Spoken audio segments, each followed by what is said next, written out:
U.S. diplomats, British diplomats, EU diplomats, and Russian diplomats all agree relations with Russia are now worse than they were during major periods of the Cold War.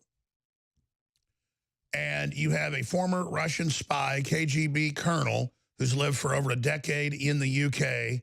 He and his daughter,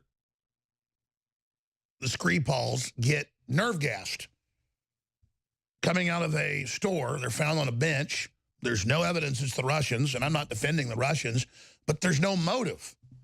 Why would they do this? And then England says, well, we think it's you, and Trump says we think it's you.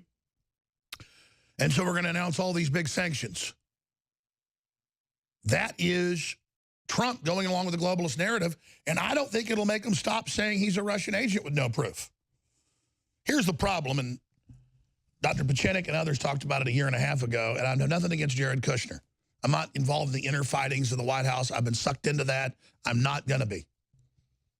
I kind of defended Bannon's camp when it turned out he was one of the worst just because I was trying to be loyal to who the media told us was the libertarian in there, and it wasn't true. But Kushner is on record getting loans from the communist Chinese, which you can do all day long, but then you can't be in the administration. And so the only real leverage, and I've got the sources, I've known about this for a year and a half, we've talked about it, is Jared Kushner and him trying to prop up his Manhattan real estate at 666. Can't make that up. So that's it. And the word is that that's the leverage they've got over Trump. And, you know, I think that there's not real evidence of corruption by Kushner because he was getting some of these loans before they got into office. But now that it's ongoing, it could bring down the whole operation. You got 25 House Dems demanding Kushner's firing. That was yesterday. So he could still have Kushner around. Kushner could still be an envoy or something, but unofficially. But it's a real soft spot that they've actually got a point on. So nothing else is real. Trump has fired all the lobbyists. He's lost hundreds of millions of dollars running and spent his own money and been persecuted and done a great job. But he is very loyal to family. And Kushner reportedly does help a lot and get a lot of stuff done. He's a very smooth guy, reportedly, behind the scenes. So there you go. That said, ladies and gentlemen, Drudge is reporting that Chief of Staff Kelly next on the chopping block. Saudi Crown Prince, Iran leader, like Hitler. And then, of course, the big Russia news that Trump has announced these massive new sanctions. And it's 10 times anything. I've looked at the numbers Obama ever even talked about doing. And CNN goes, Trump administration finally announces Russian sanctions. We're going to go over all of those. It's unbelievable. Meanwhile, let's look at Mueller. Mueller witness is convicted pedophile with shadowy past. Oh, well, you hurt the pedophile's feelings. Maybe you should be sued. That's how it works now. But that's a Sacramento Bee, you see. If we looked at the records and said it, we'd be sued. But Mueller witness is convicted pedophile with shadowy past, the Sacramento Bee reports. Yeah, that's the type of folks that they're getting to testify that are totally compromised. And they, again, found no Russia collusion. They found process stuff like 10 years ago, you may not have paid your taxes exactly right. You're facing 300 years, Manafort. But if you roll over and plead guilty like your assistant, no prison time. And Manafort's like, I didn't do anything. So this is a mess. And then we've got other even huger news. They found election fraud.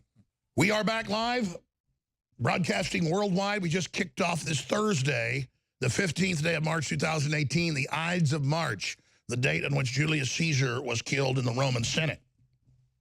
Very unlucky day, they say, for nobility and kings and presidents and prime ministers. So it has been said historically that the omen tends to turn true. So we'll see what this day bodes. let me just read a couple headlines here because I can't even figure out where I want to start.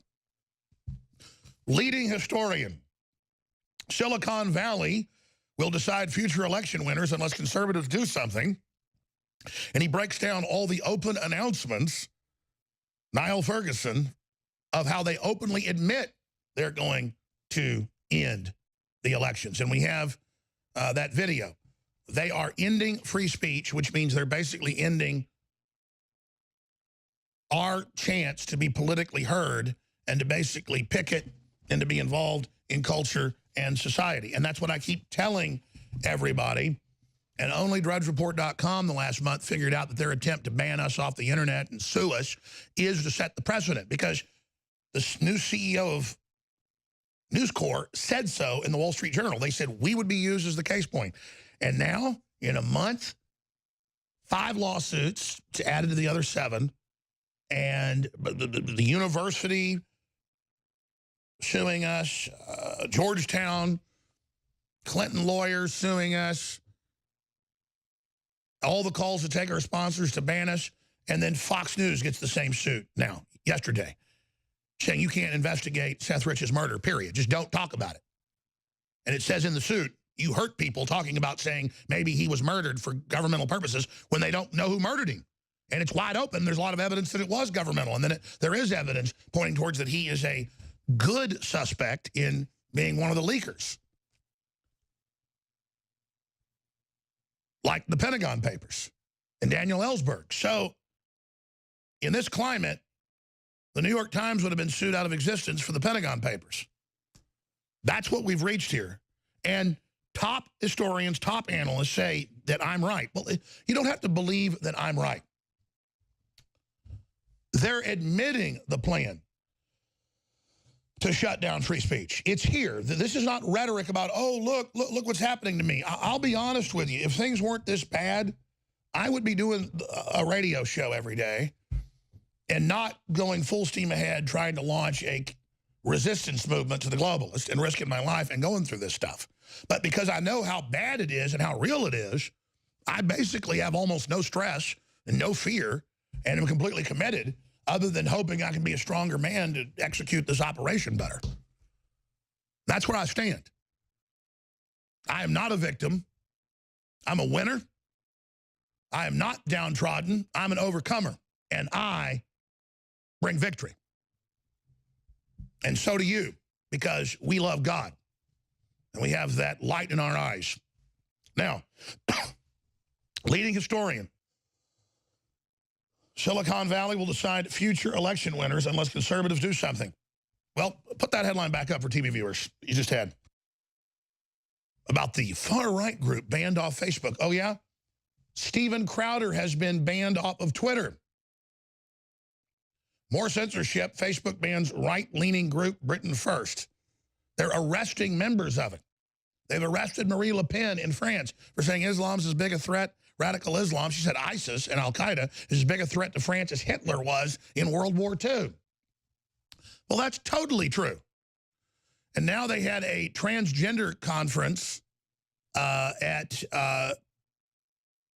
South by Southwest, and people are identifying as golden dragons. They're identifying as ornate buildings. That's in Google lawsuits, where they call people into amphitheaters and make them say you're a beautiful ornate building and have people chant that. People identify as blind, so the government dumps Drano in their eyes and taxpayers pay for it. A man identifies as a woman, so I as a taxpayer in Travis County have to pay to have your genitals cut off. And then if Steven Crowder, who's kind of libertarian, liberal conservative, you know, they don't like him because he's funny and smart. But I'd call him on the spectrum of left-right, kind of in the middle. He had one of his crew go in and say, I identify as a robot. And the transgender conference thought it was funny. They thought it was funny. Hey, if I want to identify as a robot, let me. Well, Twitter didn't think so and banned it. Steven Crowder, gender fluidity video. Steven Crowder, gender fluidity video triggers hateful conduct Twitter suspension. So we're going to play the offending video, and Crowder's on tomorrow. He can come on today, but it's at 2:30, and I'm doing the 4th hour today, and I'm meeting with lawyers so about our counteroffensives. which my lawyers are like, no, you got a case, but you want to sue Tom Brokaw? And I'm like, yeah. And I want to sue Fury of Pepe the Frog. And they go, well, you'll win that one for sure.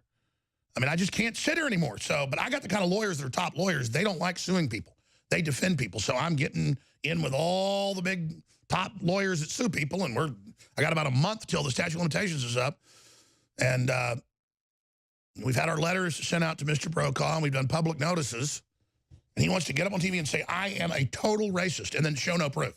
And then people try to physically attack me on the street. And I've lost sponsorship, you name it. And so I know he's got NBC lawyers and all the rest of it, so get ready, Bubba. Now, and of course, there'll be no coverage of it when I put out the suit. But there'll be coverage here. And see, we have an audience, we have a voice, you don't like it. Yeah, in fact, just play Tom Brokaw right here. He said it multiple times. He said, I'm dangerous and must be stopped, too, on the Megyn Kelly special. Here it is. The whole game is to, let me play gotcha. Let me show you how meaner I can be. There's a lot of controversy around this network about Alex Jones, for example. But the fact is that he is an unalloyed racist, a man who's out there pulling the pin on the grenade every day, and he has 6 million viewers who are paying attention to him. Yeah. And the parents at Newtown are saying they're hearing from his followers all the time. They buy into what he is saying, which is patently not true. So at some point, there's got to be a coming together of the political culture. It's never going to be kumbaya. We don't expect that. Well, stop there. And he goes to say, take me off the air. So he misrepresents what I say. He uses the straw man of some families and then says I'm a racist. What's that to do with Newtown? And that I need to be taken off the air. And other clips, how dangerous I am. So they're coming after my civil rights, my human rights, my Magna Carta, my Declaration of Independence, my First Amendment. And if they can, this is how this works. If they can get me, they can get you. So that's all coming up. So, leading historian, Silicon Valley will decide future election winners unless conservatives do something. The video's on Infowars.com. The article, I suggest you get that out because it's here. This is it. Everything else was probing. Everything else was just intelligence gathering. They were testing the takeover. This is it. Apple is moving to China, giving them the keys to the database, the keys to all of your Apple IDs, the keys to the kingdom. Brad Parscale, you know, the new head of the Trump campaign, his former tech head, is saying, we're watching you and your censorship. You know, be good, don't be evil. Being sarcastic to Google. No, we need antitrust now. We need hearings now. We need this stopped now. This is going to steal the midterm elections. And Parscale knows, yeah, he's a smart guy, but he's not who won the election. It was the people. And he's one of those people, but it was all of us. And that's the volume has been turned down on Trump from 11, an ode to Spinal Tap, down to about a 2. And the issue is it's being done all over the place. Parscale, I keep saying Pascal. I don't go off teleprompters. It's Parscale. So, it's on, ladies and gentlemen. And you better decide what you want to do because, oh, surprise, surprise, GOP says voting machines miscalibrated in district where Lamb won. Saccone vote switched to Lamb. Oh, surprise. And he's still only behind 600 and something, and they're finding thousands and thousands of votes flipped. But you know the Democrats will still get the election, right? Because that's how it works. They're going to steal the midterms. Like, I'm going to send an emergency transmission to the president. We got to have people there watching the polls. We got to be inside these computers because the Democrats and the deep state and the globalists are moving against our counteroffensive. I want to say something here that's really, really important for everybody to understand in this information war and this fight for national sovereignty that's exploding across the world because people are hungry for self-determination and freedom. It's not our opinion that socialism and communism and forms of command and control governments create nightmares for 95% of the population and are failures by design and are just modern forms of feudalism with different mechanisms of control. And it's also not our opinion that there is a private corporate world government that has a very, very evil agenda of technocracy and breakaway civilization. This is the real world. This is what's discussed in all the major Fortune 100 boardrooms, the vertical integration, the social engineering plan. And you are seen as dumb animals. The globalists believed until recently that you were unsalvageable. And they believed that they could just relegate us to a joke and that my information was just discrediting to any type of liberty movement because it was so hardcore, people weren't ready for it. They don't think that anymore. And you and I and all of us together have devastated, with a capital D, devastated, the planetary world government regime plan, the social engineering plan, all of it. We have already irrevocably damaged their program, where the current 100-year program that they were going into the next phase of, the second 100 years, cannot be put back together again. Now, they're going into an accelerated program, and they think that they can try to reorganize it, but they've got their own future predicting algorithms. They've got their big brain idiot savants that can also stare into the lines of future convergence. And they know what I'm saying is true. So they've already been beaten, and they're trying to figure out how to reorganize things. I know inside major intelligence agencies and think tanks, they've told them that the plan has to be completely scrapped and it was not a good plan. And that it's just going to blow back on the elites themselves. But because really evil people at the top engineered it to begin with as a deception, it was just meant to destroy humanity to begin with. It was never meant to deliver the elites into Valhalla, into Elysium, the golden fields of the demigod, the worship of the AI. All of it envisioned over 100 years ago by Francis Galton and others. IBM. So they were amazing futurists, and they understood the power of humanity and ideas, that if they put ideas out in literature and then in movies, people would then want that and would then build that, a la 2001 Space Odyssey, which is very accurate to how things are today. So all of this is secondary to the global gold rush for immortality and AI gods that I told you about 20 years ago, that I put in the film 11 years ago, Road to Tyranny. That was 17 years ago. Endgame, Blueprint for Global Enslavement. And now you see those headlines. The elite worship AI gods. They believe they're going to become gods. They're going to upload their consciousnesses. They're going to get rid of you. You have to die first. Humanity's a scourge. They will perfect us. That was all in their literature.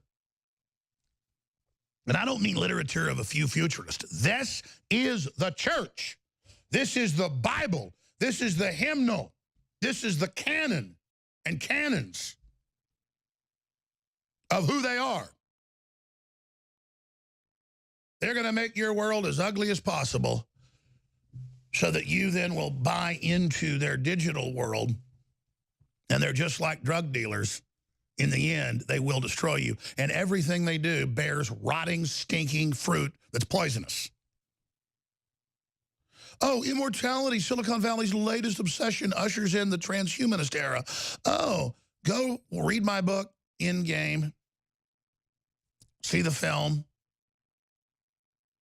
Read the book, out of print, but it's out there. It's online for free. 9/11, Descent into Tyranny. And I lay out the transhumanist era is the eugenics extension and is the world government plan and is where world government takes us. World government is just the vehicle to take us there. And now everything I said, word for word, is being put out in your face. Like you're an idiot. So, that said, here's the important point I want to make. It's critical. Words cannot describe how critical it is. They sell you on the idea that if someone individually is being attacked or someone monetarily is being punished, that they're losing. We lose the species. We lose everything if this plan goes through, in their own words. We better take them serious because they've got us on this program. They got us in this prison. And if we're conscious of it, they'll never get away with it. And they take the weakest followers, they make them think it's cool, they give it media attention for people to be soy boys or, you know, transhumanists and all this. That's why they start with the trans, not about a man becoming a woman. It's about trans, period, into the robots. And that's why Crowder's joke that's been banned by Twitter is so accurate. Because really, that's where the trans movement goes, is to the chipped brain. I don't know if Crowder, just as a kind of idiot savant, did this, or his researchers did, or whether he understands that this guy identifies as a robot. That's actually where this is going.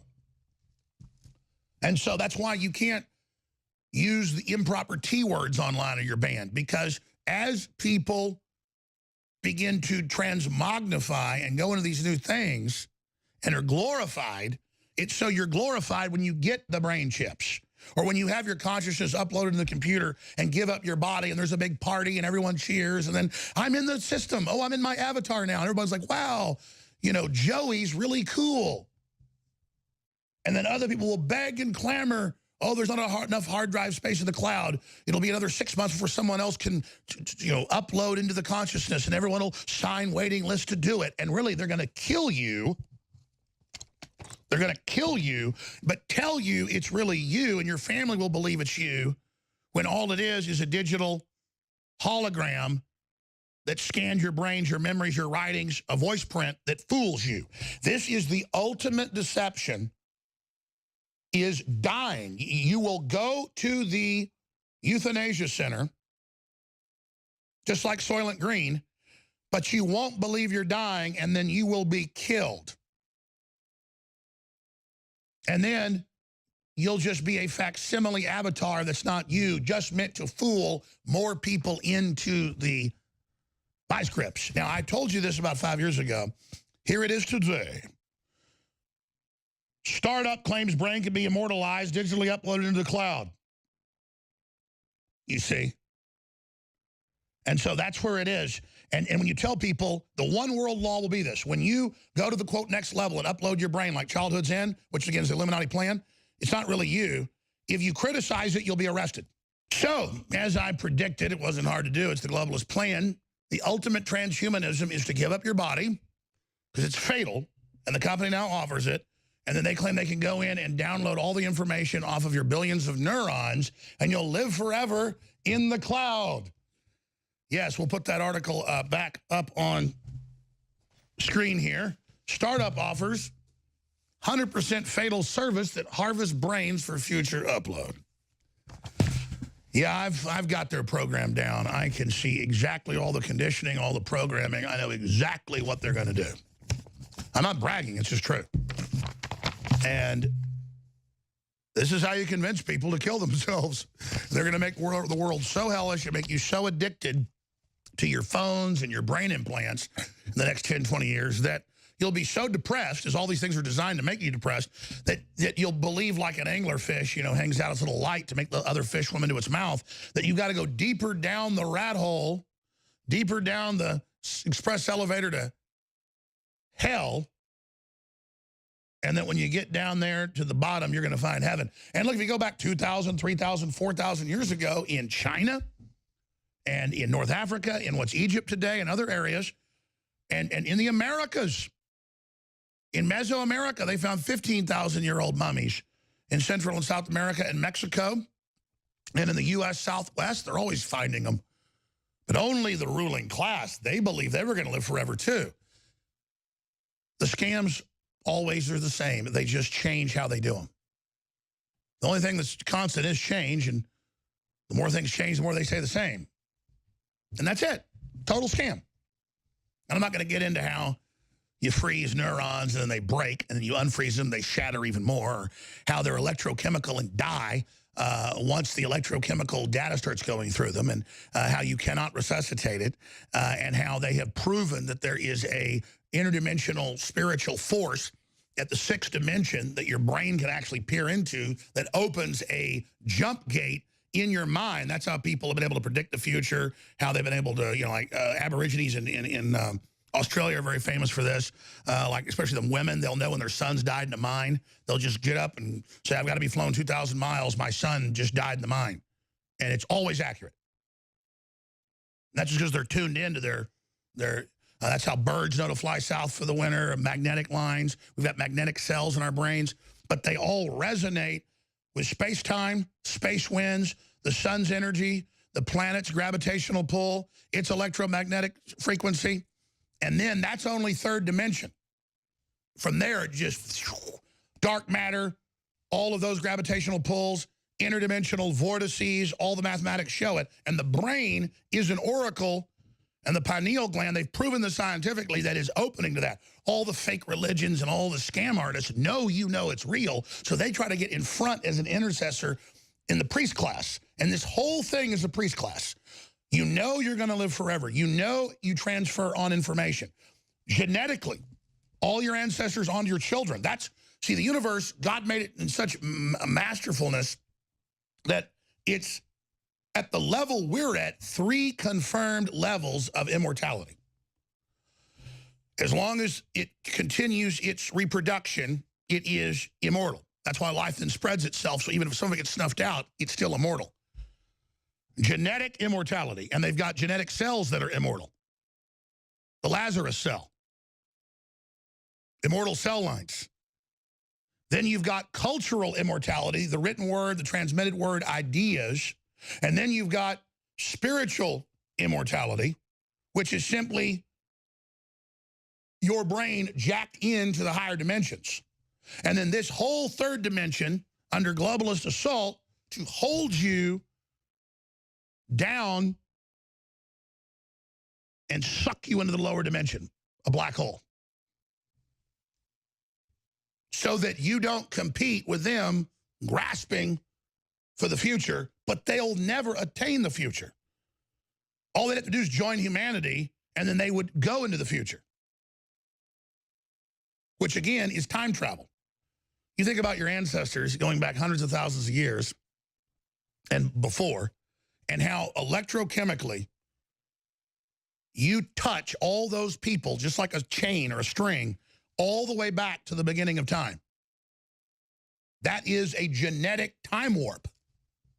That is cells saying, I'm not going to die, I'm going to live forever. With all the instincts, all the energy, all of it.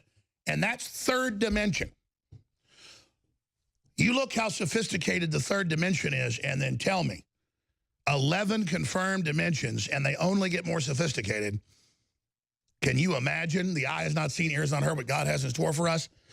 Think about those dimensions. Think about what's in there. I can't wait. I don't want to die. I love my children. I want to be here. But more and more, I always knew this, but now I really want to pass the test. I know it's real. I know the test is my own free will and what I want to resonate with. And I want to be with Christ and all my good ancestors, and I want to go forward with them. They're already genetically with me, but they're also waiting. Their essence, their spirit, what they transmitted on to the 4th, 5th, 6th dimension and on. It's unbelievable, ladies and gentlemen. There are 10 absolutely bona fide dimensions, theoretical 11th and 12th. And, of course, you know it goes on beyond that. It goes on and on and on and on. And then are you really so worried about Hillary Clinton? Why is she so ugly? Why is she so evil? Because she is a lower level creature. She's a cancer. She's walking around going, this is all mine. And just breaking stuff and smashing things like a big evil baby. Do you think she will transcend? Absolutely not. Now, listen, I got to get to all the news, all the temporal, incredible news. You knew it. They flipped voting machines, thousands and thousands of votes. It's all confirmed. It's all being reported in Pennsylvania. Of course it did. Oh, Democrats steal elections? That's what they do. Top historian, a leading historian, Silicon Valley will decide future election winners unless conservatives do something. Trump has done some bad things rhetorically on guns, and now this thing with Russia with no proof, all these sanctions and everything, is a really serious move. This is worse than any time, even in the Cold War, their mainline analysts are saying. And, of course, it's all based on them trying to bully Trump into submission. Sacramento Bee reports Mueller witnesses convicted pedophile with shadowy past. That's all coming up. We're going to tie that into Operation Himmler and some other stuff. And we're going to get into the latest ISIS attack, Theresa May. what she's saying about Russia. It's a very important broadcast and a bunch of guests I haven't told you about yet. I'll tell you about after the break. First off, it's all God's plan. If you feel moved by products from us and you feel moved to share the articles and videos we're trying to censor, if you feel like you want to stand up against Hillary and Soros and the globalists, then you're going to do it. I mean, if it's on your heart to stand up and fight and take action. And everything we do is 360. Everything I do is about everything working together in unison in symbiotic relationships. So I sell water filters of the highest quality and air filters of the highest quality at very good prices. We go out and find the best deals. We sell high-quality supplements with just the maximum amount of real product in them, but still trying to keep the prices affordable. Myco ZX to target the mold, the yeast, the candida in your gut. It is stronger now, and it is now about a third less on the price, and we discounted 50%. It's $27 right now. It's back in stock. The fluoride-free toothpaste, empowered and emboldened and fortified with colloidal silver and iodine. Super Blue is back in the adults and the children's, and the mouthwash was sold out for a while. It's back. Amazing. Get your Super Blue today at InfoWarsLife.com or InfoWarsStore.com or 888-253-3139. And we also have Alexa Pure Breeze Air Purifier, $50 off. I can tell you that the air purifiers cost about $90. Leading competitors are still $400 to $500. They cost them about the same amount. They just mark them up. So when we do $50 off, they let us do. I think we make like $25 and they make like $30-something. But we want you to have them and see how great they are. They're a 4-stage filter, ion filter, HEPA filter. So get that. That's a huge deal at InfoWarsStore.com. All right, I mentioned this earlier, but I want to play the clip. The story's absolutely critical to get out. It's on InfoWars.com. It's on NewsWars.com. Imagine if they ever came for the First Amendment in the U.S. and free speech worldwide, what would it look like? Well, they phrase it as, first we're going to ban the white supremacists, then we're going to ban the bullies, then we're going to ban investigative journalism, then we're going to ban questioning.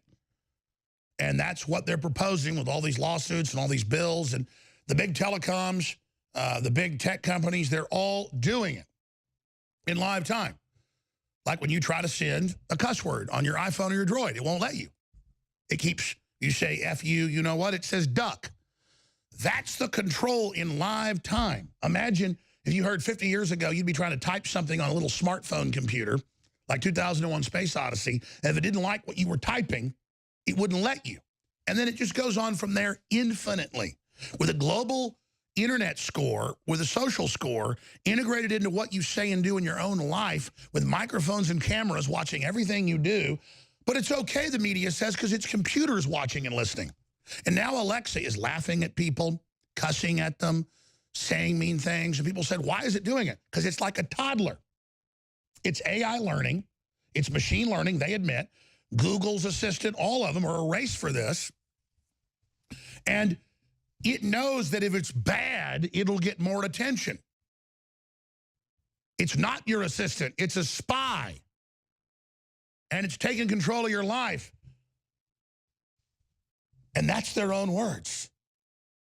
It's like Bezos just got raided in Japan for payoffs and rigging everything. I mean, who do you think these people are? How do you think he pays zero tax globally? But he's liberal. He's for Black Lives Matter. It's all a sick joke. A cop killer group? It's a sick joke. All the liberal billionaires don't pay taxes. But that's okay because the middle class is evil. They don't want to pay 45% federal tax. So historians, Silicon Valley will decide future election winners unless conservatives do something. British historian, highly respected, Niall Ferguson warned Silicon Valley will decide the winners of future elections unless conservatives do something to combat social media, censorship, and skewed algorithms. And I saw an article in the Wall Street Journal today. There's a couple of them. There's video. Mark Zuckerberg admits algorithms are crushing conservatives. And he's bragging. Most of the time, they don't even let us send tweets on our Twitter now. They just block it. It's happened to Drudge. It's in the news. Most of the times, they have a shadow ban where you have to be on my profile on Twitter to see my tweets. Same thing on YouTube, all of it. And look, we use that to build our following. We use that to drive folks to Infowars.com. But the problem is they're now trying to sue us and shut us down. My lawyers have never heard of a major university suing to end the First Amendment, and that's what the Georgetown lawsuit does. There it is, confirmed. Facebook's recent algorithm change is crushing conservative sites, boosting liberals. Hillary gives speeches admitting it in between Zuckerberg last year on the hot mic with Merkel saying, don't worry, I'm going to ban nationalists. And they're arresting. I see articles every day. 65-year-old woman arrested and given prison time for criticizing Islam. Another headline, Marie Le Pen arrested, charged, facing 2 years in prison again for saying we should keep ISIS fighters out of the country. She said that. You're like, well, that's crazy. I mean, Steven Crowder had his assistant go into a transhuman conference as a robot saying, I'm a robot, beep, beep, beep, beep. He even bought a ticket. Say I'm a robot. Agree with me or you're bad. So they go, okay, you're a robot. But because it pointed out that if your chromosomes, you're a man, you say you're a woman, even if you cut your genitals off, you're not really a woman. That is the ultimate crime in the future, because from that, they're going to extend it to everything else. Don't you say grandma that paid all that money to be uploaded to the cloud really died. Her giving up her carbon body helped the earth. Why, I can go talk to grandma anytime I want. Face print's perfect, voice print's perfect. It knows all her isms, says all the things. It's all a fraud. Just like those mummies they dig up from 3,000 years ago on the Nile Delta at the big, temples, the pyramids. And those guys thought they were living forever. They even brought their kitty cats. They'd have a little boat with looks like little children's toys, and they'd have their favorite falcons embalmed, and in some periods, they'd have their wives and children killed and buried with them. You see?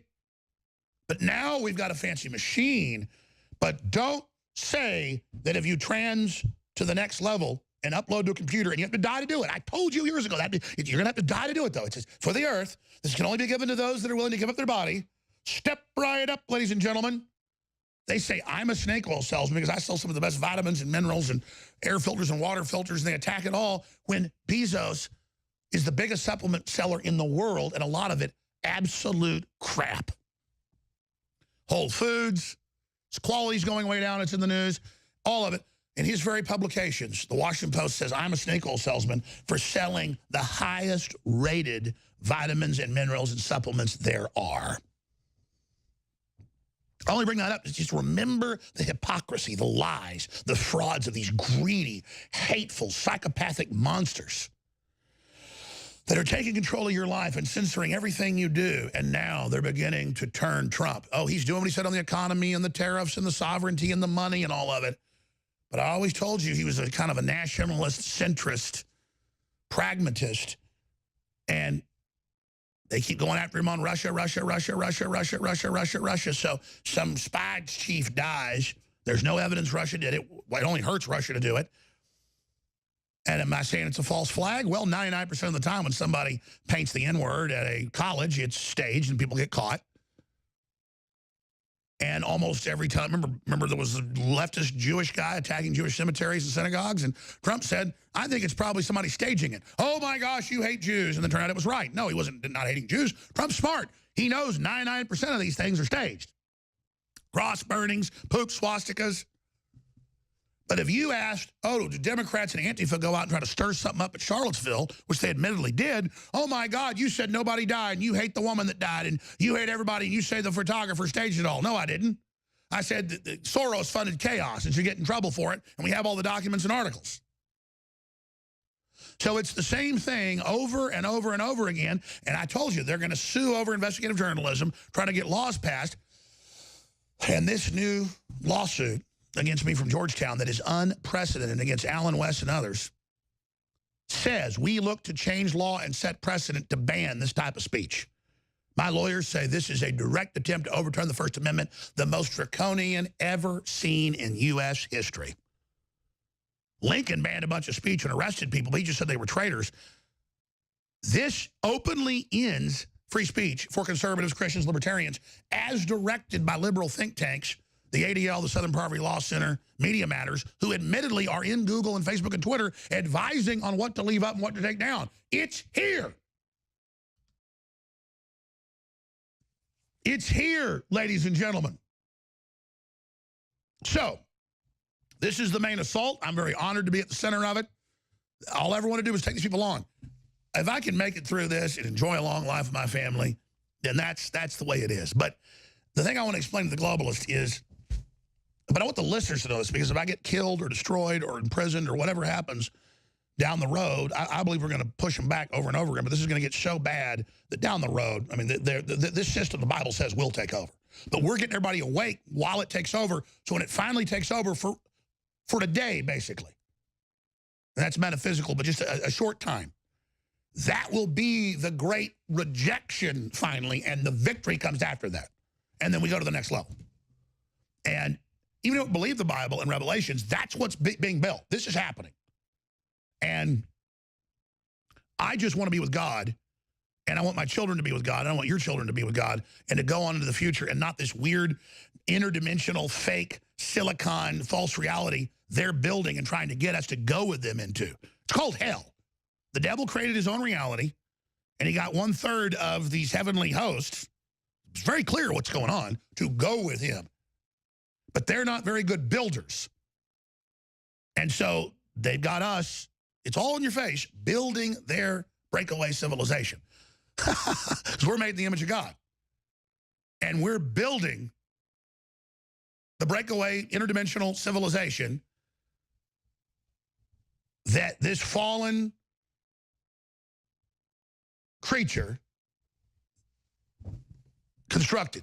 That's the Bible. And then look around you, that's what they're doing. They now admit, we worship AI gods, we're going to merge with them, we're going to kill everybody, world government's here. Just roll over or you're dead. Your body's going to die, you're going to live forever in the cloud. They got you to put your photos up on the cloud. How'd that work? See? Now they're saying, put your brain on the cloud, transcend your body. Don't talk about transcendence. That's the one thing that's illegal. Don't criticize it. Don't tell them it's really death. No, you're going to live forever with us, with us, with us, with us, with us. So I'll explain to the globalist again. I'm not trying to get out of this alive. Nobody does. I'm not trying to win in your system. Your system's false. It's artificial. It's a disease, and I'm trying to remove it off of our face. Now, that said, we were told by sources at the bombing site involved with it directly that it was a pressure bomb, all 3 bombs in Austin, going back Monday through last week, that killed 1 woman and injured 3 others, unfortunately, were very, very simple pressure bombs that when you move them, they go off. Oh, look, it's breaking. Fox News. Austin package bombs, probably pretty simple. Components could lead cops to the suspect, experts say. So you get tomorrow's news today. And they go into that. So I don't know why they don't just tell people the type of bomb it is. I know the people involved on the ground think the public should be knowing this, because the bombs are constructed on the site. You can't move them. So there you go.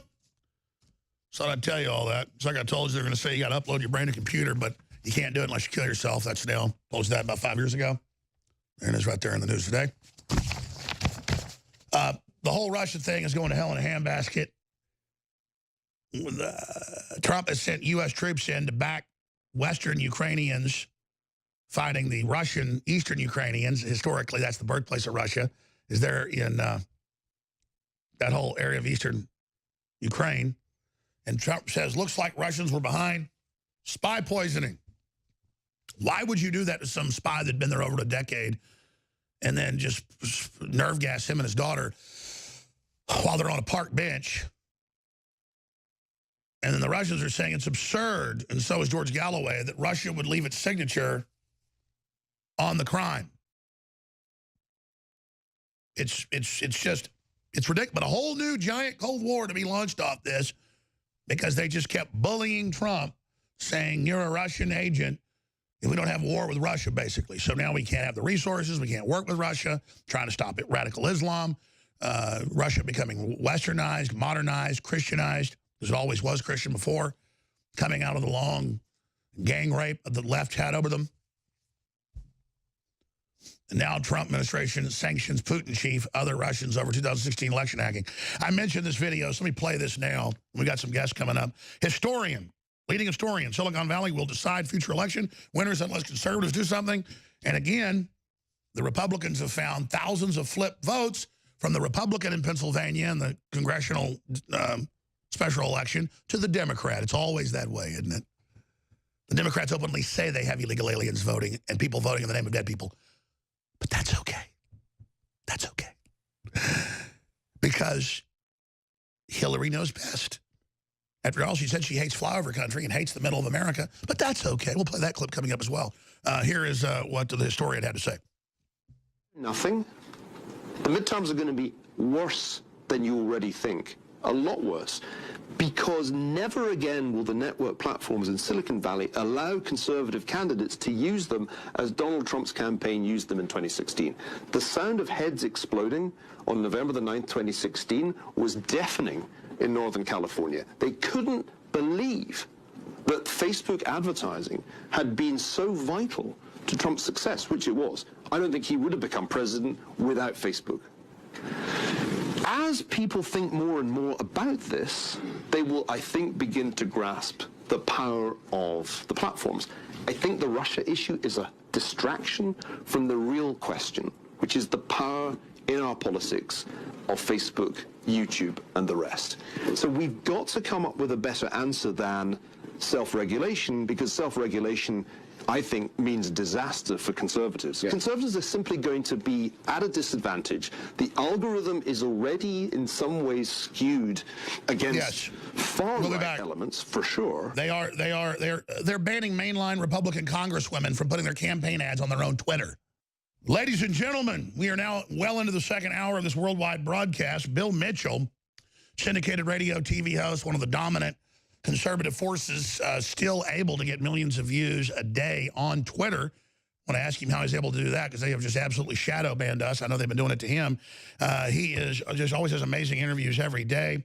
He is joining us for much of this hour. I tend to open the phones up at the bottom of the hour as well. Your Voice, America TV. I wanted to get him on about the massive censorship that's intensifying. If you just joined us, I'm going to play the clip again because it's so important. Leading a story in Silicon Valley will decide future election winners unless conservatives do something. We've also got Trump just going with what the British say, that they think Putin killed this defector that defected over a decade ago, and it's launching a whole new Cold War. And again, I know Trump comes out and says, you know, he's going to go for DACA, and then they bring something unreasonable, and then they get nothing. And I get, you know, that we get armed teachers, and then, you know, they ban bump stocks that nobody even uses. I know Trump's a good guy. And, you know, Bill Mitchell's known as the guy that just says, I trust Trump. He's been for him from the beginning. So have I. My gut tells me Trump's good. But this Russia thing, we know it's a canard. We know it's a red herring. I want to get into that with him. Meanwhile, Mueller, this is the Sacramento Bee, okay?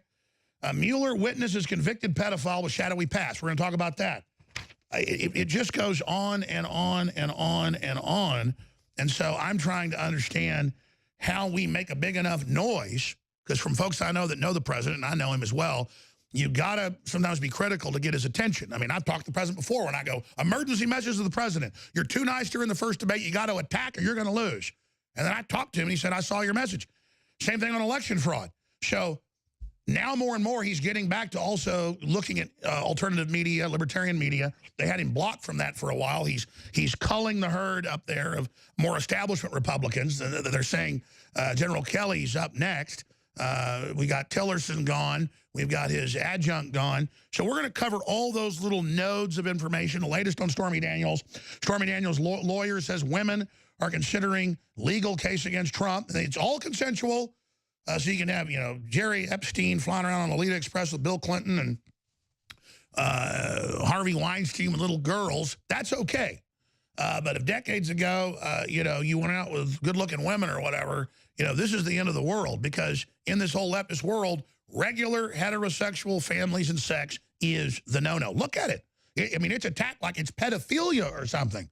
Like, oh, my gosh, you know, my gosh, 20 years ago, Trump's wife was, you know, in a scantily clad photo shoot. Oh, my God, she's a devil. It's like the left are weird, neurotic Puritans about men and women. And Trump's never been a hypocrite about this. So never any abuse, never any of that. None of that's even alleged by any of these people. So we're going to talk to Bill Mitchell about that as well. So I just threw out a cornucopia things there. What do you want to dive into first? Or throw me a curveball if it's something else you want to hit. What do you want to hit first? Oh, sorry. Okay. I wasn't aware that I was on camera. That I appreciate that. Well, it's your show, Alex. We'll talk about whatever you want to talk about. No, but I kind of like throwing out a bunch of topics and then asking you if you think there's one more important to go with first. Okay. Yeah, let's talk about censorship, because you and I are both facing this. You know, it's on the one hand, you know, if you live in the bear's cave, don't be surprised you wake up one day and you're bear food, you know? And right now, we are conservative voices, and we're living in the liberal bear cave. Liberals hold the keys of the castle door as far as social media. They have Twitter, they have Facebook, they have YouTube, they have all these different things out of Silicon Valley, and we are playing on their playground. And we've been remarkably effective. I do not believe that Donald Trump could have been elected president prior to the days of high-speed cable, where you could have streaming video, Twitter, Facebook, all these different things. So on the one hand, I'm very glad they've given this opportunity. I've spoken personally over Twitter to the CEO of Twitter and thanked him for giving me this opportunity. I said, I know you don't agree with my political viewpoint, but thank you for giving me this opportunity. However, lately they have, and have you seen this as well? They've dramatically increased their efforts to shadow ban us, to censor us.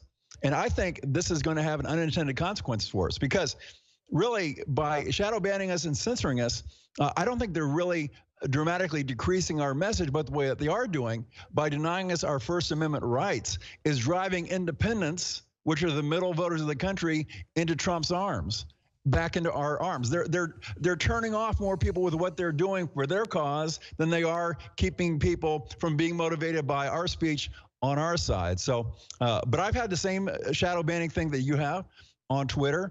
I get my Twitter feed gets about 5 million hits a day. I've got about 340,000 followers. But what I found in just the past month, Alex, is that I've had to, in order to maintain my impression count, about 5 million a day, I have had to double my tweet count. I was about to say, it's like treading water. We have ended up reaching more people this year than even last year and on, because we work even harder.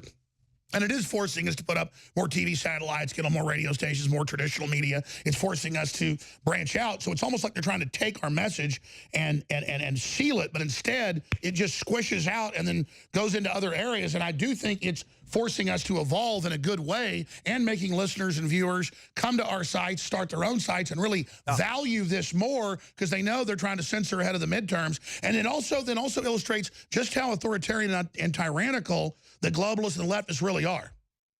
Right. This is one thing that I've noticed that Donald Trump has done that's very brilliant. He's done this on gun control, on DACA, on all these different things, is that typically what will happen when you have a Republican president is they'll run far right on everything, okay? And, you know, you don't need to secure the far right base. We've already got that pretty much locked up. They have nowhere else to go, okay? But they run to the far right. And what the Democrats do is what they did in Pennsylvania 18. They run to the middle. They run to the middle and they govern to the left. You know, if anybody thinks that Mr. Lamb is going to go to Congress and stand up against Nancy Pelosi, they need to find a new hobby, because they don't understand politics. That's not going to happen. But here's what Donald Trump has done quite brilliantly.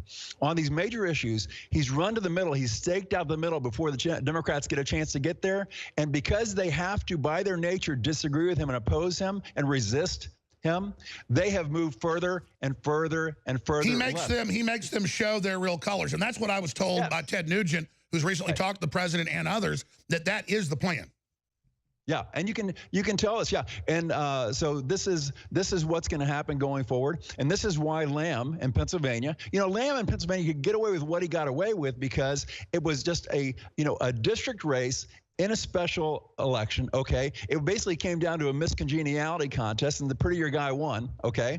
So he was able to do that in a special election, but in the general election on November 6th, they're not going to be able to do that. Where you're going to have congressional races all over the country where the Democrats are running against the Pelosi-Schumer agenda. They can't do that. You know, that would just destroy their entire base. And so I think that what we're going to do is have a situation where they have to run to the left in November, and they're going to lose. They're not going to be able to fool people that they're in the middle, because they're not. They never have been. They never will be. You know, I think you're right overall. And I just think it's critical that Trump then, through surrogates and through patriots, get that message out so the base understands, listen, the globalists hate him for a reason. He's not compromising. Look at, he's doing basically everything he said he'd do. It just takes time, and people shouldn't want instant gratification. We know how good Trump is because of how the bad guys hate him. Yeah, I tell you what, Trump, to me, in his first year, decided to go Lincoln. He chose a cabinet of rivals. Why would he do that? Why would he have guys like Cohn? Why would he have known globalists as his chief economic advisor? Well, keep your enemies close. Right. Well, here's the thing. He's new to the job. He knows that who's his biggest enemy? The globalists, because he is a nationalist. The globalists are his biggest enemy. So who better to have as economic advisor who was a guy literally who was a spy inside the globalist camp telling Trump what the globalists are really thinking. And then when he was done with him in a year, he says, yeah, he's a globalist. I'm throwing him out. And now, what do you make of this big reorganization when we come back with Bill Mitchell of Your Voice, America.tv? By the way, he's got the best Skype connection I've ever seen. I mean, you can't really see this on TV, I don't think, but in the room with me right now, it's like there's a giant 3-foot-tall head of him. It's actually kind of frightening in a way, because it looks like I could touch his nose right there. This is crazy. We'll be right back with Bill Mitchell. I'm Alex Jones, newswars.com, infowars.com. We're in an info war. Okay, Bill Mitchell is riding shotgun with us, a great political analyst. Millions and millions of folks follow his great work. And we're covering the waterfront here today. This just broke. FBI Disciplinary Office recommends firing former Deputy Director Andrew McCabe.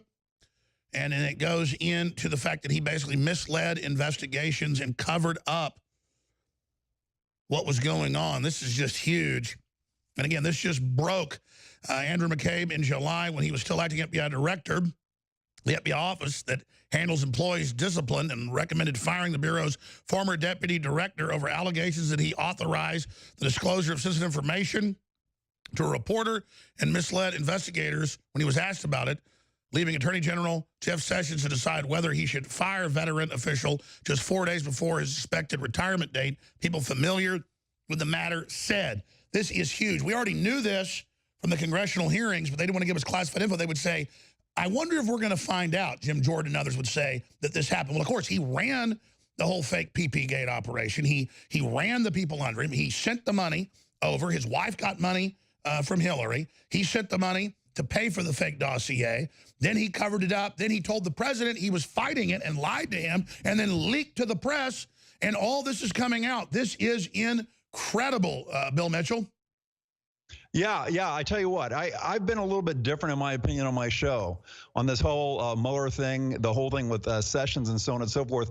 We've held, and this is really outside the mainstream, but we still hold this position, that this entire thing has actually been a very elaborate, very secretive sting operation to out deep state and indict Hillary and maybe even Barack Obama. You know, I've been a businessman for 30 years.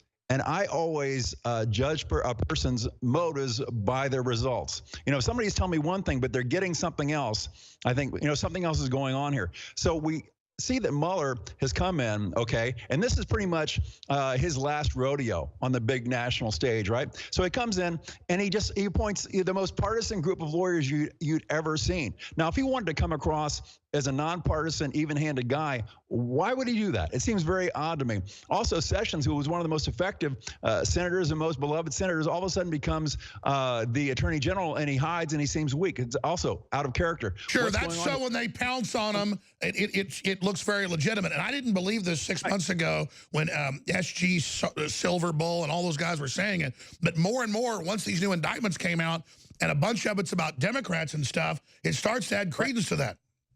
The results, yeah, the results. We're saying, so who's in trouble now? What's happened as a result? What has happened to Donald Trump? Step back. What has happened to Donald Trump as a result of the Russia investigation? He's been exonerated. You know, if they had never had a special prosecutor, this would hang over his head like the sword of Damocles for the next 8 years, okay? But he's been exonerated on Russia completely. I mean, he has had a year-long colonoscopy and come up absolutely clean on this thing, okay? But deep state's in trouble. Deep state's being exposed. We never would have heard about these text messages and all this other stuff if it wasn't for Mueller's investigation. So on a basis of results, we're seeing this come out. And then you'll hear that people, even very inside Trump's circle, say, oh, no, no, no. He's really angry at Sessions. He's really mad at these things. I'm like, well, if this was a sting and you know your White House was leaking like a sieve, wouldn't you try to give everybody that impression? Wouldn't you try to set that up? So I think when all this is said and done, that Jeff Sessions deserves an Academy Award for the best role as a reluctant warrior in the history of Earth. And I think that come maybe the middle of this year, when it's most useful for the midterms, he's going to start to put the hammer down on these guys. Well, I'll tell you one reason this narrative is important, whether it was accurate in the beginning or not. If Mueller wants to stop being a traitor and stop covering up for the Clintons and their crimes like he did and like Comey did, I know he has a good military record and all that, but I mean, they covered up for bad stuff. This gives him a chance to roll over and look like he was always doing the right thing. And I agree, though, that Trump, this has given him the ability to smoke out all these other criminals. And that's the way it's going, because Hillary blamed him for Russia because she was involved with Russia. So one way or the other, it's turning out that way. So how do you predict this is going to end, and what's your timeline? And I'm just guessing on the timeline. I'm just going with my gut on this. I think sometime in the summer, in the run up to the midterms, that's when we're going to start to see indictments come down on these people. So we'll see how it goes on that. Here's the thing. It's all about timing. You don't want to be like the football team that's playing your best football in the 12th week of the season, and then you fade by the playoffs. You want to peak right at the right time. And I think that the usefulness of these things, of an indictment of Hillary and all these guys, the biggest political usefulness is that the base wants to feel like when they voted for Trump, it made a difference. It made a difference. And if we can get these indictments and carry these into the midterms and get justice, because Hillary will probably spend a week in some minimum security prison and then clutch her chest and get out on some medical leave or something like that. So I'm not thinking she's going to spend life in prison or anything. But the political upside is that if the base feels like they got justice, that is a huge. No, you're absolutely right. That would mean an even bigger sweep and keep the trifecta of the legislative, the executive, and the judicial in place and really restore the republic. And my Pentagon sources and others that we know helped win the election for the American people because they were aware that we were going under Chinese control, globalist control fully. They were going to end free speech. You still got the Hillary group trying to finish their old plan as if she never lost, Madam President. But it's two conflicting worldviews. And if you look at how Trump is obsessed with building the wall, cutting the taxes, doing the things he said he would do, then if he said, yeah, you need to go to prison, we're going to lock you up, that means that's what is being angled for Bill Mitchell. But how do you think the empire will strike back? How do you think the deep state will strike back? Or are they so hubris-filled they haven't figured out what's closing in on them yet? I think that one of the, anytime you have a sting, you want to get people inside the other team's operation and make them think they're your friend. And the media spent so much time praising Jeff Sessions. Oh, he's a great guy, blah, blah, he's standing up against Trump, all this stuff. So when Jeff flips on him, they're going to look very, very foolish coming out suddenly against him after praising him so much. Or if Mueller goes against Hillary and those guys, they're going to have a hard time attacking him. But I've always thought that the key in this whole thing is Comey. And then Mueller may have been chosen because he's the one guy who could flip Comey because Comey trusts him. Okay? So, and there were a lot of things in Comey's testimony that were really head-scratching moments where, he's just giving that testimony and he's suddenly offering all this information that nobody even asked him about. Sure, and he comes out and admits that he was the leaker. Right. Why would he do that? Any lawyer would be, throwing his shoe at the TV set. It's like, shut up. Well, sure. And remember how he covered up for Hillary, but then he exposed it and brought it back out days before the election. Right. And then we learned that Mueller actually coached him before that. So that's what makes me think that something's going on here. There's a sting going on here. Now, how will the deep state react? I think that by taking so long in this, I think that Jeff Sessions is putting together an ironclad case. So no, I get it. And waiting so it's fresh in the midterms. I know you've been saying this for a year, and others have. I don't know who was the progenitor of this, but I got to tell you, more and more, it's looking like it could be real. Yeah, it could be. It could be. Are you the progenitor of this theory? Let me put it this way. I didn't come up with this because I read it somewhere else. So in my mind, I'm the progenitor of it, but I know other people have been thinking this as well. So I don't want to say that I was the first one and then somebody goes back and does a Twitter search and somebody else said something. Sure, so, the point is this is what, regardless, this thing blew up in Hillary's face. This whole Russiagate thing is now an albatross around their neck. We'll be back with Bill Mitchell to talk more about censorship. How do we fight it, the Russia situation, and more. I'm Alex Jones, your host, blasting out on over 200 radio stations, now over 100 UHF, VHF, and cable. And, of course, Infowars.com, Newswars.com, the free audio and free video feeds, and a lot more. It is an act of resistance when you tell neighbors, friends, family, community, your email list, your Facebook, your Twitter about the broadcast. And, hey, one of the most censored, one of the most attacked organizations out there. And I want to get into that in a moment, because Bill Mitchell is a smart guy. I've been watching him for years, but more and more in the morning and stuff, and when his shows are on or when I get home at night, I watch it because it seems really optimistic. But Trump is optimistic, and when you get how Trump operates, he has a formula. I think Bill Mitchell is a lot more right than he is wrong. And I've been kind of coming around. I mean, I already liked 90% of what he was saying when I was watching him a year ago, but now I'm coming around and I think he's dead on. At least from Trump's perspective and how Trump's philosophy. It doesn't mean Trump will get it all done or everything's going to execute perfectly. YourVoice.tv. And again, of course, we're going to go back to him here in just a moment. Now, of course, this broke yesterday that they want disciplinary action on McCabe, but now they've had press conferences. Now they've talked about why, and they're saying specifically he misled, he covered up, he lied, he leaked, which is criminal. So finishing up, with FBI disciplinary office recommends firing former deputy director. That's yesterday's news. But today's is, I should have been clear earlier, is that they're saying he specifically lied to the head of the Justice Department, that he lied to the director. They did all sorts of stuff. So, I mean, this is the kind of stuff you go to jail. And we also have the Inspector General Horowitz of the Justice Department, saying, again, first we fire him, and then we need to look at criminal charges. So this is really, really, really, really hardcore. McCabe is now pleading a case at the Justice Department. IG could soon release explosive report on FBI's Clinton probe as Sessions weighs firing McCabe. This is going to unravel the entire operation in the FBI, not just creating the Fusion GPS dossier, but also the cover-up for Abedin and Weiner and all the weird stuff they were doing, setting people up, obviously, with sex parties is what I've gotten from the FBI and state police in New York and New Jersey. I mean, it looks like Trump's delivering again, finally, just like Bill Mitchell said. Mitchell, and is it SG Bull? He's like the silver guy. It was the first guy I saw talking about this about a year ago. And then I saw Mitchell basically saying the same thing. It's not about who said it first. I'm just saying, I was like, that's too optimistic. Come on, that's just so elaborate. But I know it's this, at least. They found all the stuff on the Clintons. We know they covered it up. Trump's clean, so is Mueller going to flip back now to save his ass, knowing he can't get a prosecution of Trump and knowing there's nothing there? That is guaranteed. The question is, from the beginning, was Mueller really a good guy or a bad guy? I think pretty bad overall because how he protected the Clintons and others. But who knows? We'll get our guest take on that right now, but this is an incredible time to be alive. So what do you make of where this is going? Yeah, this is an amazing time to be alive. I tell you what, in the future, when they have time travel, they'll have to pay extra to come back to this time and see the moment in history when America stepped back from the brink. I mean, after 8 years of Obama, we were Thelma and Louise time, going over the cliff.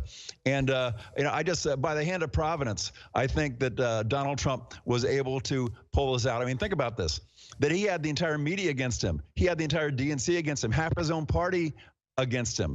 And yet somehow we still prevailed, and we didn't eke by an electoral vote or two. We won big. We broke down the blue wall up in the Rust Belt. And right now with Trump's trade ideas and his tariff ideas, he's solidifying those gains up there in the Rust Belt, in the blue wall. So, yeah, and I tell you what, the Democrats can't win Michigan, Wisconsin, Pennsylvania, and Ohio in the future. They're never going to be president again. They're not going to be president again. So Trump is being strategic, and this is what he always does. The problem that we have in politics is we're accustomed to most media people and most politicians being linear thinkers. They live by only the next news cycle. Donald Trump understands, for instance, that nobody votes again for him for 3 years. That means he has time to make the bold moves now, the risky moves now, so that 3 years from now, he will be able to run on the results of the moves that he made now. He doesn't care if his poll numbers go down because and he's a counterpuncher. He's a counterpuncher. He wouldn't put Hillary in prison until she tried to put him in prison. Now she deserves it. It's fair game. He is trying to move to put her in prison. Yeah.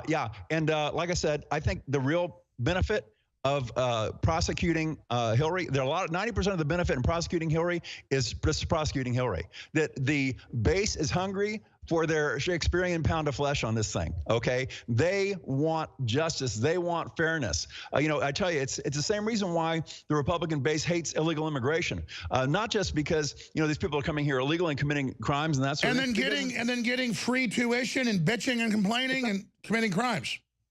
It's like standing in line at Disneyland at Magic Mountain for 2 hours, and you finally get to the front, and they open the side door and let a bunch of people out and get in front of you that didn't wait at all.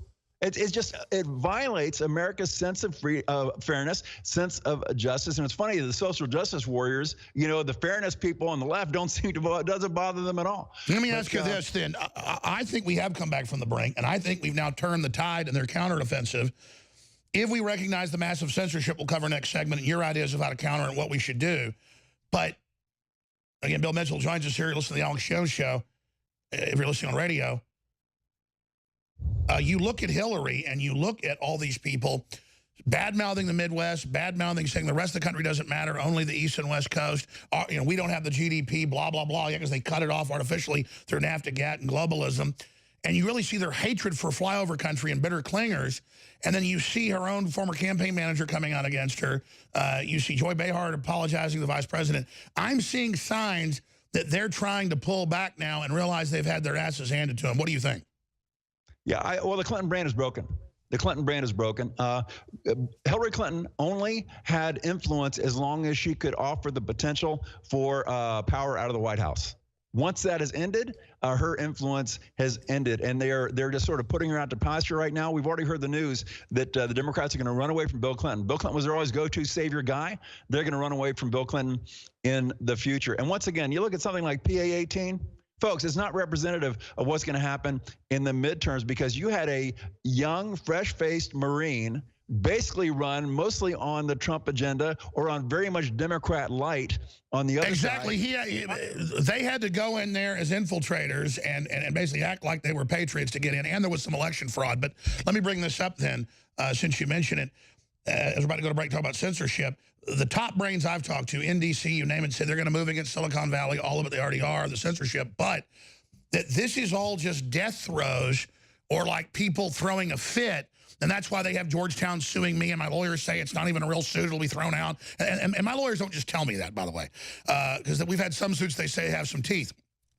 That's what's crazy, is that it's all insane, and it really is. I talked to 4 different top lawyers this week, and they all said they're banging their heads against walls. This is a death rattle. This is a temper tantrum. Well, okay, but I still don't like the University of Georgetown having a temper tantrum on me. It doesn't feel very good. But how do you expect their death throes then to roll out? Because it's just getting more shrill, more insane, kill Republicans, hashtag kill Scalise, kill. I mean, they're getting pretty crazy. Yeah, this is what Donald Trump does. See, most people think the way you defeat your enemies is by putting your foot on the neck and crushing them. Unfortunately, you can't do that in politics, not allowed. So what Donald Trump does is what we call sunlighting the vampires, okay? Instead of trying to push his opponents off to the side and silence them, he gives them center stage, puts a mic in their hand, turns on the lights and said, okay, sing.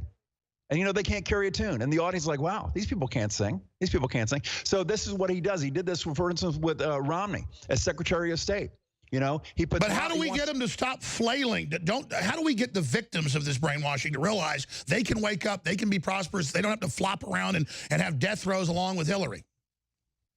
Yeah, well, I tell you, social media is going to try to quiet us down and silence us. It's not going to work. It's not going to be effective, because the only way they can be effective is if they totally shut us off.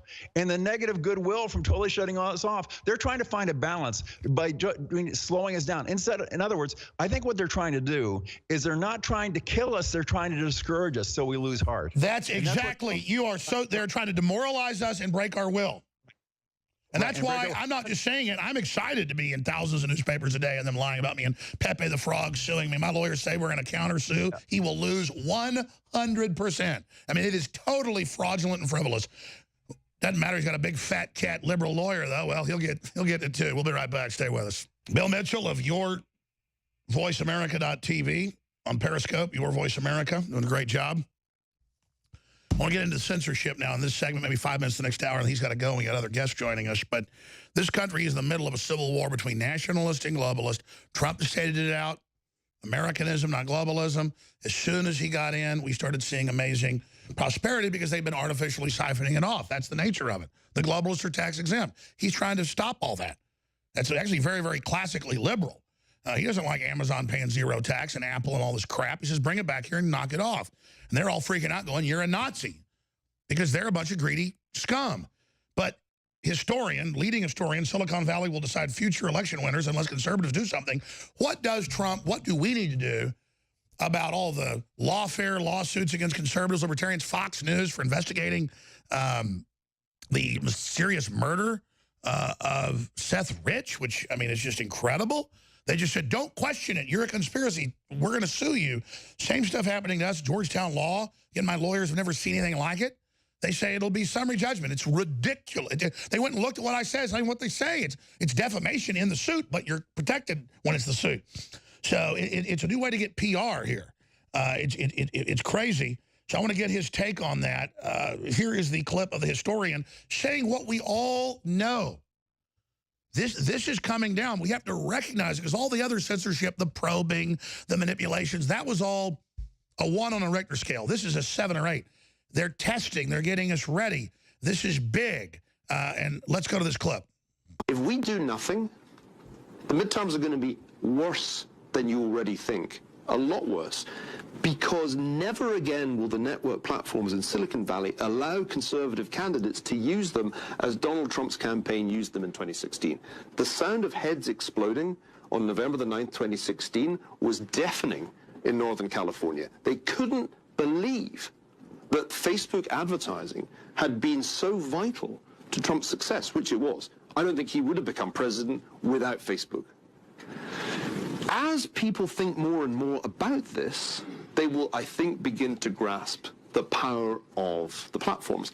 I think the Russia issue is a distraction from the real question, which is the power in our politics of Facebook, YouTube, and the rest. So we've got to come up with a better answer than self-regulation, because self-regulation, I think, means disaster for conservatives. Yeah. Conservatives are simply going to be at a disadvantage. The algorithm is already in some ways skewed against far-right elements, for sure, but who decides? Who decides who is alt-right and doesn't belong in the public sphere? After Charlottesville, there were some pretty open admissions that Silicon Valley chief executives decide, and if they don't like the cut of your jib, goodbye, you'll be on page 10 of the SIR. Now, that is Stanford University and their free thinking society. The universities all have these to defend free speech. It's never been done before. What is happening out of Georgetown, and that's government funded. Most of the university is private, but the law clinic is mainly government funded. So we're having Congress look at that right now. We're contacting the alumni as well. And you notice notice how smart the professor is and the historian. They're saying I said nobody died, just like they said about Florida, and they don't show a clip because I didn't say that. But even if I did, they'd have to sue me or whatever, the families. They said it was hurtful instead of just saying I said it and then, oh, ban us. So they're setting the precedent. We're the precedent. And they're not even picking a precedent where they're going to try to ban speech that was mean but still protected. They lie and defame me, say I said something I didn't, and then try to set the precedent to not just put you on page 10 of the search, to deplatform you. That's what the suit wants. They say to set a precedent. So people have to recognize this is happening, and they already censored and blocked Trump. They already dialed him down, but the people overpowered it in 2016. Now they're going to not just shadow banning, but they're going to just absolutely. Steven Crowder's banned off Twitter right now for going to, have one of his guys go as a robot and saying, identify as a robot. Not attacking anybody. It just shows identify as an old shoe. Identify, as this Lego here. I mean, it's just crazy. So, Bill Mitchell, your take on this, how bad is it going to get? How do we counter it? You said earlier they want to demoralize us. They want us to give up. I agree that's it. If we fight and we keep spreading the word, they can never stop us, but we have to fight. Yeah. You don't demoralize a bear by poking a bear. You just make the bear mad. And that's what they're doing. They're just motivating us. They're just encouraging us. You know, one of the things that happens when you have a victory is that the base can lose their hunger because they lose a common enemy, because now all of a sudden we're in charge. They don't have the common enemy. You know, you look at the movie Independence Day, and all these nations are fighting against one another. All of a sudden the alien spaceships show up, and what happens? They're all suddenly working together. And what the media does with this stuff, and what Silicon Valley is doing with this stuff, is they are giving us a common enemy upon which to focus our fury. So yeah, they're really having the opposite effect. They're actually going to increase our turnout in the long run when push comes to shove. Not these little special elections, but the main election that's coming up. Okay, as far as censorship, my show, periscope.tv/YourVoiceAmerica, we're on track this month to do 4 million plays on there. I mean, it's just crazy. Our Monday night show did 187,000 plays on Periscope, and yet we never trend on Periscope. There are people that have got 10,000 plays with pictures of their cat that trend on Periscope. We never trend on Periscope. Also, we'll do things like during the show, the live show the other day, we were at like 3,500 live viewers at any given time, and we're at 3,500 live viewers, and literally within 30 seconds, we were at 500 live viewers. And everybody's like, we're getting frozen out. We're getting disconnected. No, that's what everybody tells me. Before they started censoring me a year ago, I'd have 500,000 on Periscope. I'd have 2 million on a lot of my videos in my backyard.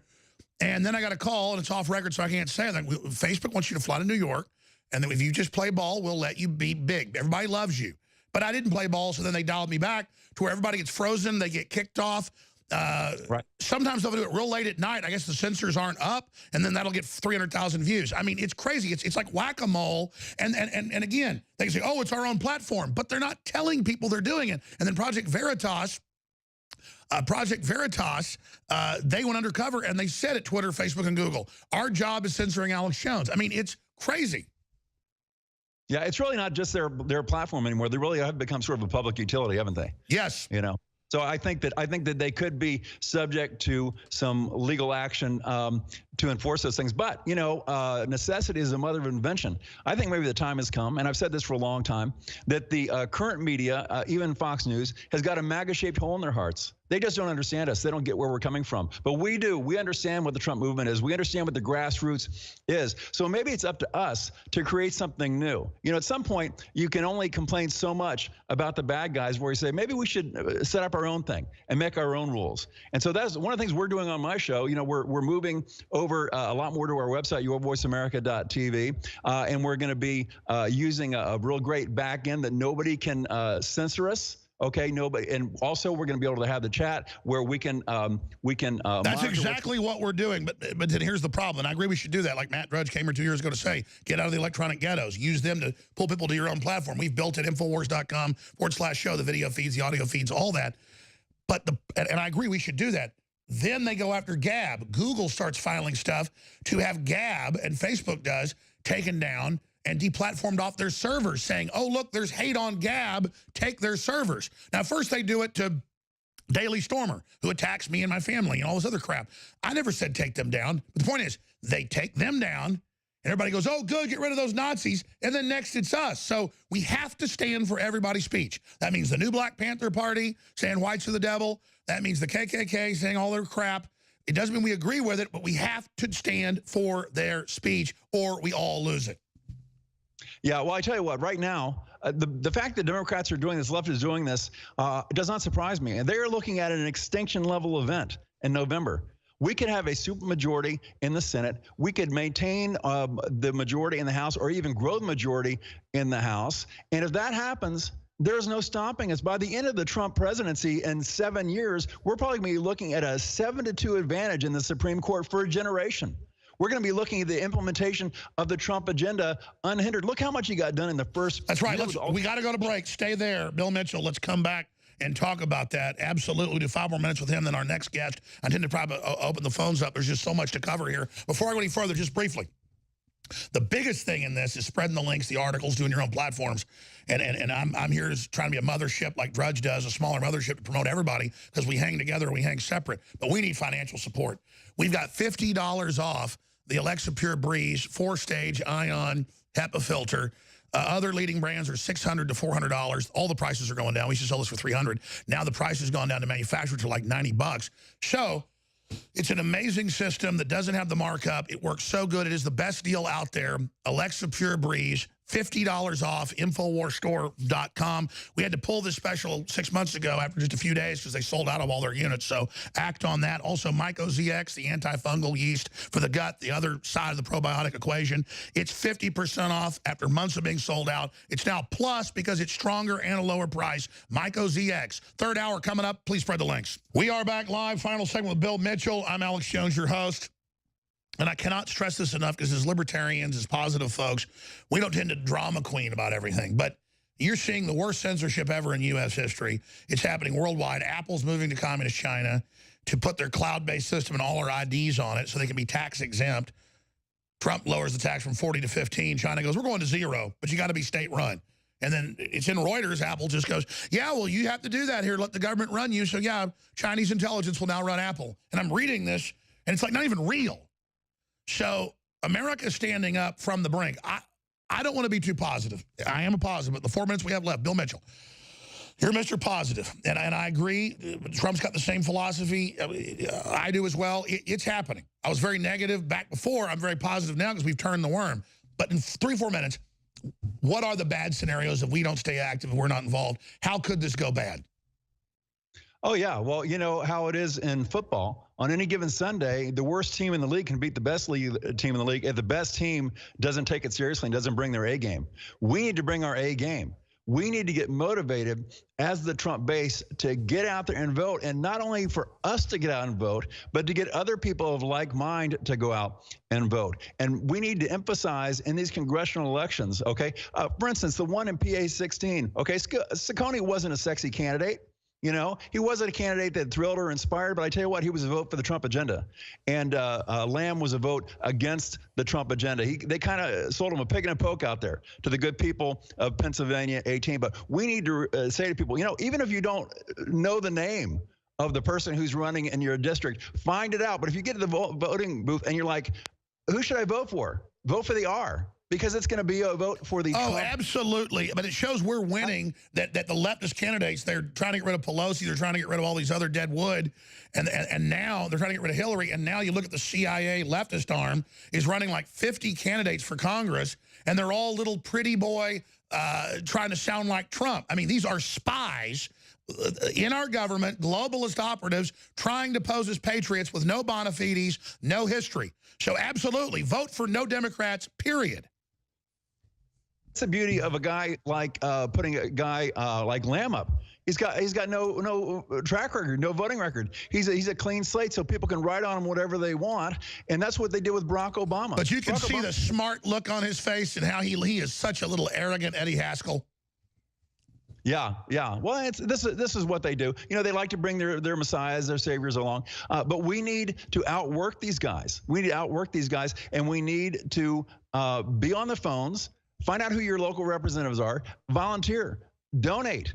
Go out there, knock on doors, put door hangers out there. We need to outwork them on exactly, because in 14 months, we've already seen things turn around a lot, but we've got to now save this win because this is the counterattack. The motivated, arrogant slugs are now motivated. Yeah, well, it's like I said, it's an extinction level event. I mean, if we can take a supermajority in the Senate, and it's possible because we have at least 10 senators that are in states that Trump won easily, and Trump is polling very well in those states right now. Okay, and a lot of those are big time at risk. As a matter of fact, you have Democrat senators right now in some of these states who all voted against tax reform, which was a tremendous strategic mistake on their part, and they're actually running 10 and 15 points behind an unnamed candidate. It's like, you know, they haven't named a candidate yet, and the Democrat is already running behind. So, yeah, this thing with PA 18, I'm sorry, they're not going to be able to replicate that elsewhere. If the Democrats were full of guys like Lamb, they'd be in better shape, but they're not. Well, also, they could take a few special elections and target everything. They can't when there's hundreds of them happening, like there'll be, because they don't have any money. Yeah, that's right. They're not raising money. They're dead in the water. And I'll go further, Bill. You know, the Republicans have found they flipped a bunch of the machines, thousands of votes. He only lost by 600. So I don't think we should give this up. We should point out the election fraud. Oh, yeah, we should point out the election fraud. And in this case, you know what? I think the GOP wants to win that race. I think in Alabama, I think they didn't want more. And I think we saw a tremendous I hear you. election. Bill, we're out of time. Thank you. Amazing. Thanks. All right, then. Thanks. All right, Ted Malloch is going to be joining us, a former head of the Davos Group, on the board of the Davos Group, Aspen Institute, you name it, but a patriot, an anti-globalist inside the globalist camp. We're going to break down Trump, what's currently happening. We're also going to open the phones up and take some of your phone calls. And is Zach from Space Command, is Zach going to be joining us? I wasn't sure if he was coming on today. If not, it'll be tomorrow. Okay, yeah. All right, so I want to get what's happening with the Pentagon there. We're going to go to Ted Malloch right now, and then we're getting Roger Stone on the phone. He texted me about 10 minutes ago with huge breaking news dealing with Fiona Hill, the George Soros operative that we exposed last year that is involved with McMaster and everybody. And just as Roger said in January that basically Rex Tillerson had already been fired and a lot of his duties and power stripped by the president, and then he would be removed in March. You saw that happen exactly as we said. We also broke it was a pressure bomb, very primitive bombs used to bomb in Austin yesterday. That's now in the news today. So I'm just telling you, we have the real sources. This Fiona Hill individual is the Soros operative in the White House with McMaster, and that Trump is really angry and is looking to remove them both. POTUS is pissed at McMaster for speaking to Susan Rice and defending her public ally, reported on InfoWars at the time. I just learned that the, and I can't read this part, is none other than the deputy Fiona Hill, George Soros. InfoWars exposed and how bad she was and how terrible it was that she was in the White House working for McMaster. So Trump is really cleaning house, and now Roger has got a chance to talk to the White House and find out exactly why the president is accelerating the purge right now. Ted Malloch's always got his ear to the ground. Let's find out from Ted what he thinks of the purges and all the things that are going on. And the deputy director, who was going to be the director, McCabe, as we knew, but now out, covering up for Hillary, lying to Congress, lying to the FBI director, lying to the Justice Department head. And now they're looking to fire him, I guess, ahead of criminal charges. So we're going to Roger here in just a moment as soon as we get him. Ted Malloch, this point in history, what's your intel? I know you've got a lot of high-level sources. Well, I think what we have is the globalists coming to power finally in the White House. So Steve Bannon's admission to the original sin of bringing in the establishment and the globalist part of the Republican Party has proven problematic. And now finally Trump is taking it back. And he's removing those people, excising those people from his administration. I think that's very clear in the case of the Secretary of State, which many of us predicted 3-4 months ago. I did when I was on your show. We have Pompeo, who's certainly completely aligned with the president. Is basically a Tea Party congressman coming in as Secretary of State. We've got a woman who's tough on terror coming in to head the CIA. We should be very pleased by Pompeo. We should be very pleased. He's the real thing. And on the economic side, which is my normal beat, we've got Larry Kudlow, who is very well known, a Reagan supply side economist, obviously more free trade than some people in the White House like Peter Navarro, but he's coming around even on that position, and I think that's going to be a lovely relationship. Well, yeah, because I'm for free trade, but not when it's unfair. Wow, let's bring Roger Stone, and we'll continue with Ted Malloch joining us from London.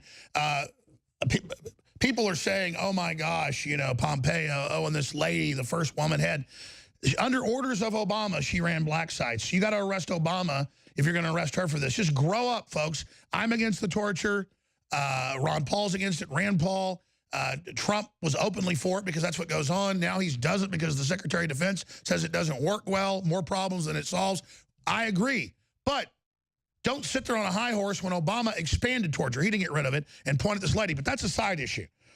You just heard what Ted Malloch was saying. You've got big breaking news. We'll have you for a few minutes, Roger, about what the shakeup in the White House is really about and that the president is finally on the warpath.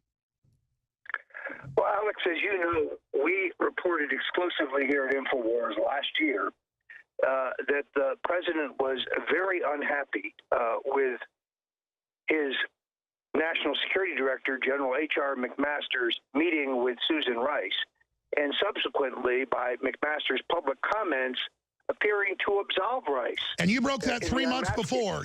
In fact, give us the date. You broke here that at the very place he was, who he was having dinner with, he was drunk, talking tracks about the president.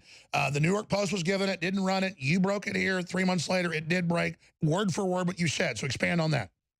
So now we know, we also reported exclusively last year that H.R. McMaster's top aide was a globalist named Fiona Hill, who we traced directly to George Soros and his Open Society Institute. Now we have learned that it was Hill who facilitated the conversation between McMaster and Rice that has gotten McMaster fired. McMaster is on his way out. This has been reported publicly, but we now know the reasons. Trump is furious about McMaster's conversation with Rice, but even madder that McMaster publicly absolved Rice in the unmasking scandal. Again, we here at InfoWars first identified Fiona Hill, the globalist leftist Soros insider who had infiltrated McMaster's And that's why staff. they're so panicked to get us off YouTube, off Google, off Twitter, openly suing us, Georgetown, Soros backed, all of it, because put the article on screen for TV viewers, please.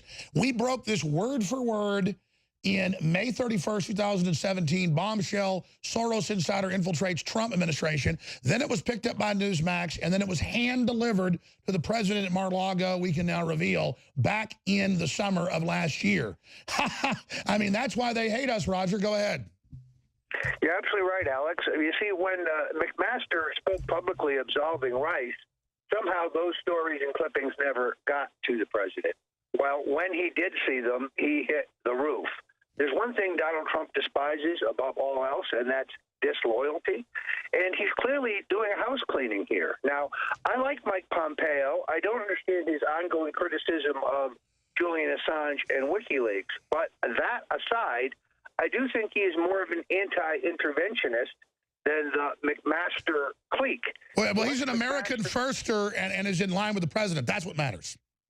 Well, he was a member of the Freedom Caucus when he was in the House. He was cheering WikiLeaks on during the campaign, largely because of their exposure of the corruption of Hillary Clinton. This is all about to turn. Let me remind you that Chairman Nunes sent a letter to Brennan, Clapper, Rice, and others with a deadline of March 2nd to answer questions about their involvement with the dossier. We don't know what they have responded, but I think we are about to have a volcanic eruption. How big is it, McCabe? The word is they're getting ready for criminal charges. McCabe is the centerpiece of the criminal conspiracy to utilize the fake dossier fabricated by a foreign agent in league with a bunch of Russians and utilize it as evidence. McCabe is the chief perp. He is the guy who directed and approved the use of our tax dollars for payments to GPS Fusion. Yes, is there any evidence that people are building that Mueller has rolled over to the president, and we see some of these new indictments and these new files looking at Democrats? I mean, I don't think Mueller was with the president all along like some think, but I think there's signs that he's starting to hedge his bets because no evidence was found in rolling. Well, it's possible that Mueller will bring a few relatively low-level indictments against Democrats, but we don't know that Mueller is McCabe's target. We don't know that McCabe has been targeted by Mueller. McCabe may be targeted by the Trump Justice Department and not the special prosecutor. I think that's far more likely. Well, they're talking about that right now. Wow. Roger Stone, bombshell information. I'm going to come back from break and get Ted Malloch's take on this, but just briefly with you then. What do we expect to happen with Fiona Hill? How long till she's out? How long until McMaster, the reported alcoholic nincompoop, and reportedly he is just a total nincompoop controlled by the neocons who can't find his ass with both hands. How long until these idiots are out of the White House? We'll be back. Infowars.com, newswars.com, tedmalloch.com. Stay with us.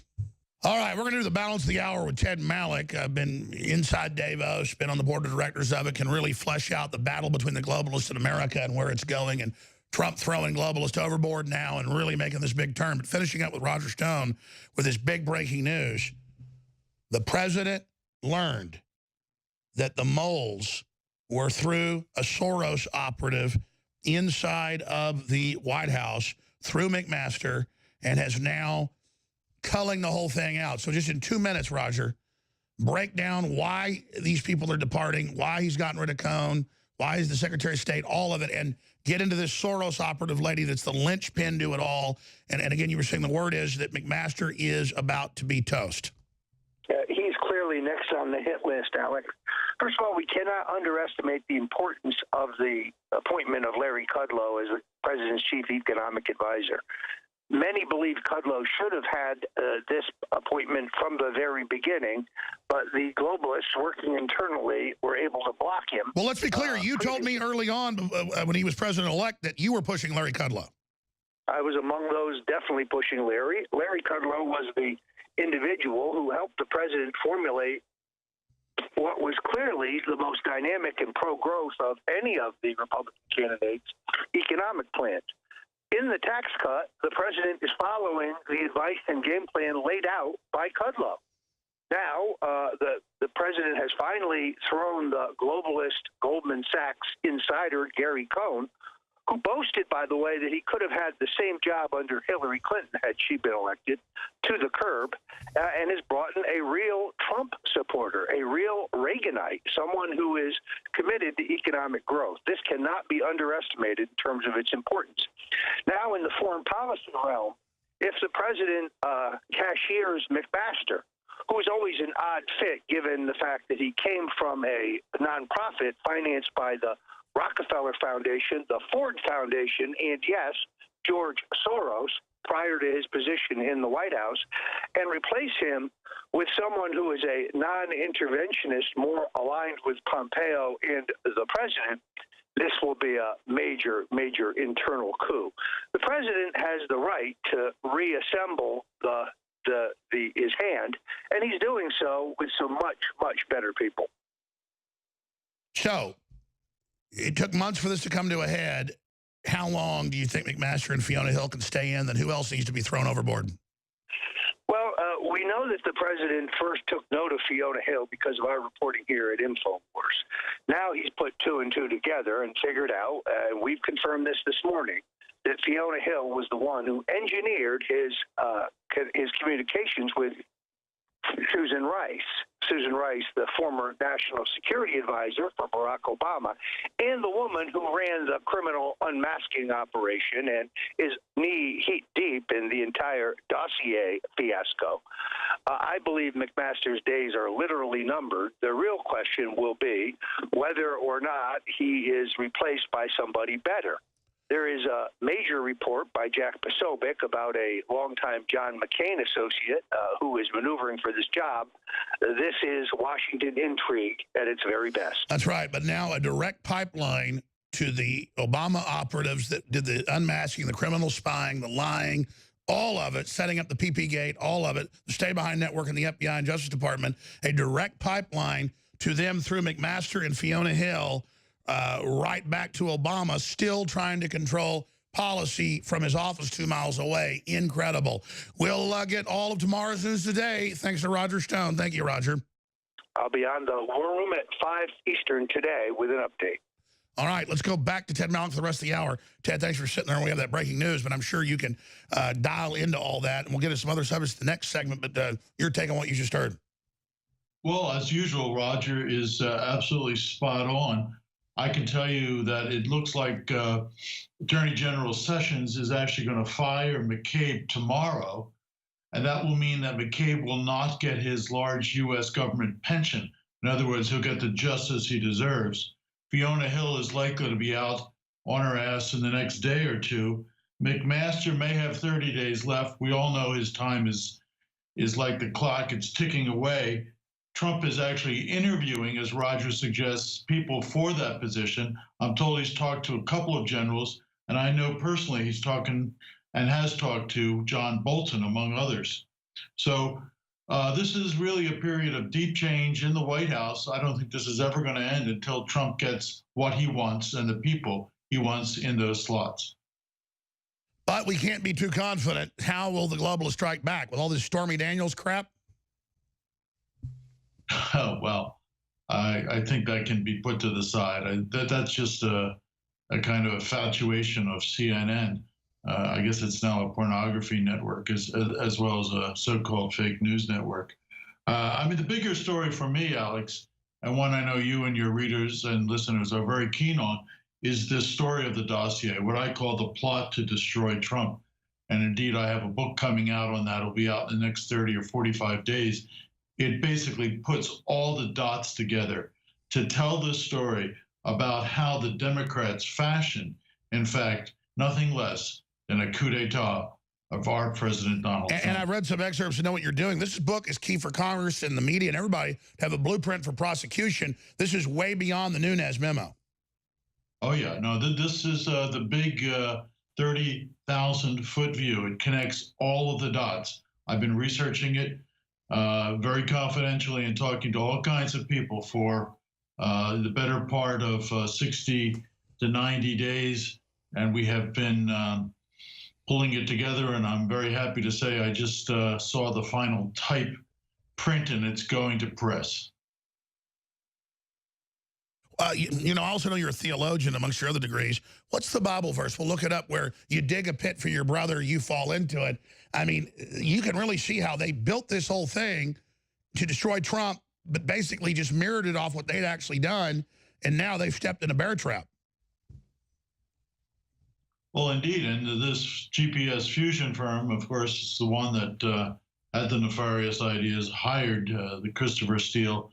In fact, what I disclosed in this book that, and this has not been, I think, discussed anywhere else, GPS fusion also did work for one President Barack Obama when he was looking for opposition research on Mitt Romney.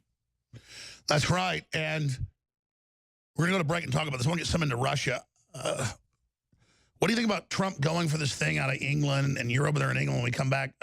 Is there any truth to the Russians nerve gassing? I don't see any proof. So why would Trump launch all these sanctions and things? It seems like he's doing so many good things, but on this end, he's kind of buying in to the whole neocon fever swamp. Well, there was a significant attack in this very lovely cathedral city, Salisbury in England, where a former GRU Soviet intelligence officer and his daughter were somehow affected with nerve gas. What the name of that nerve gas is, I think, has not been disclosed. The Brits call it Novichok, but we don't know exactly. What it is so yet. I'm going to hear from you in England if you think there's any validity to this and where this is going. With Ted Malloch, straight ahead, tedmalloch.com. Find all his books there. I'm Alex Jones.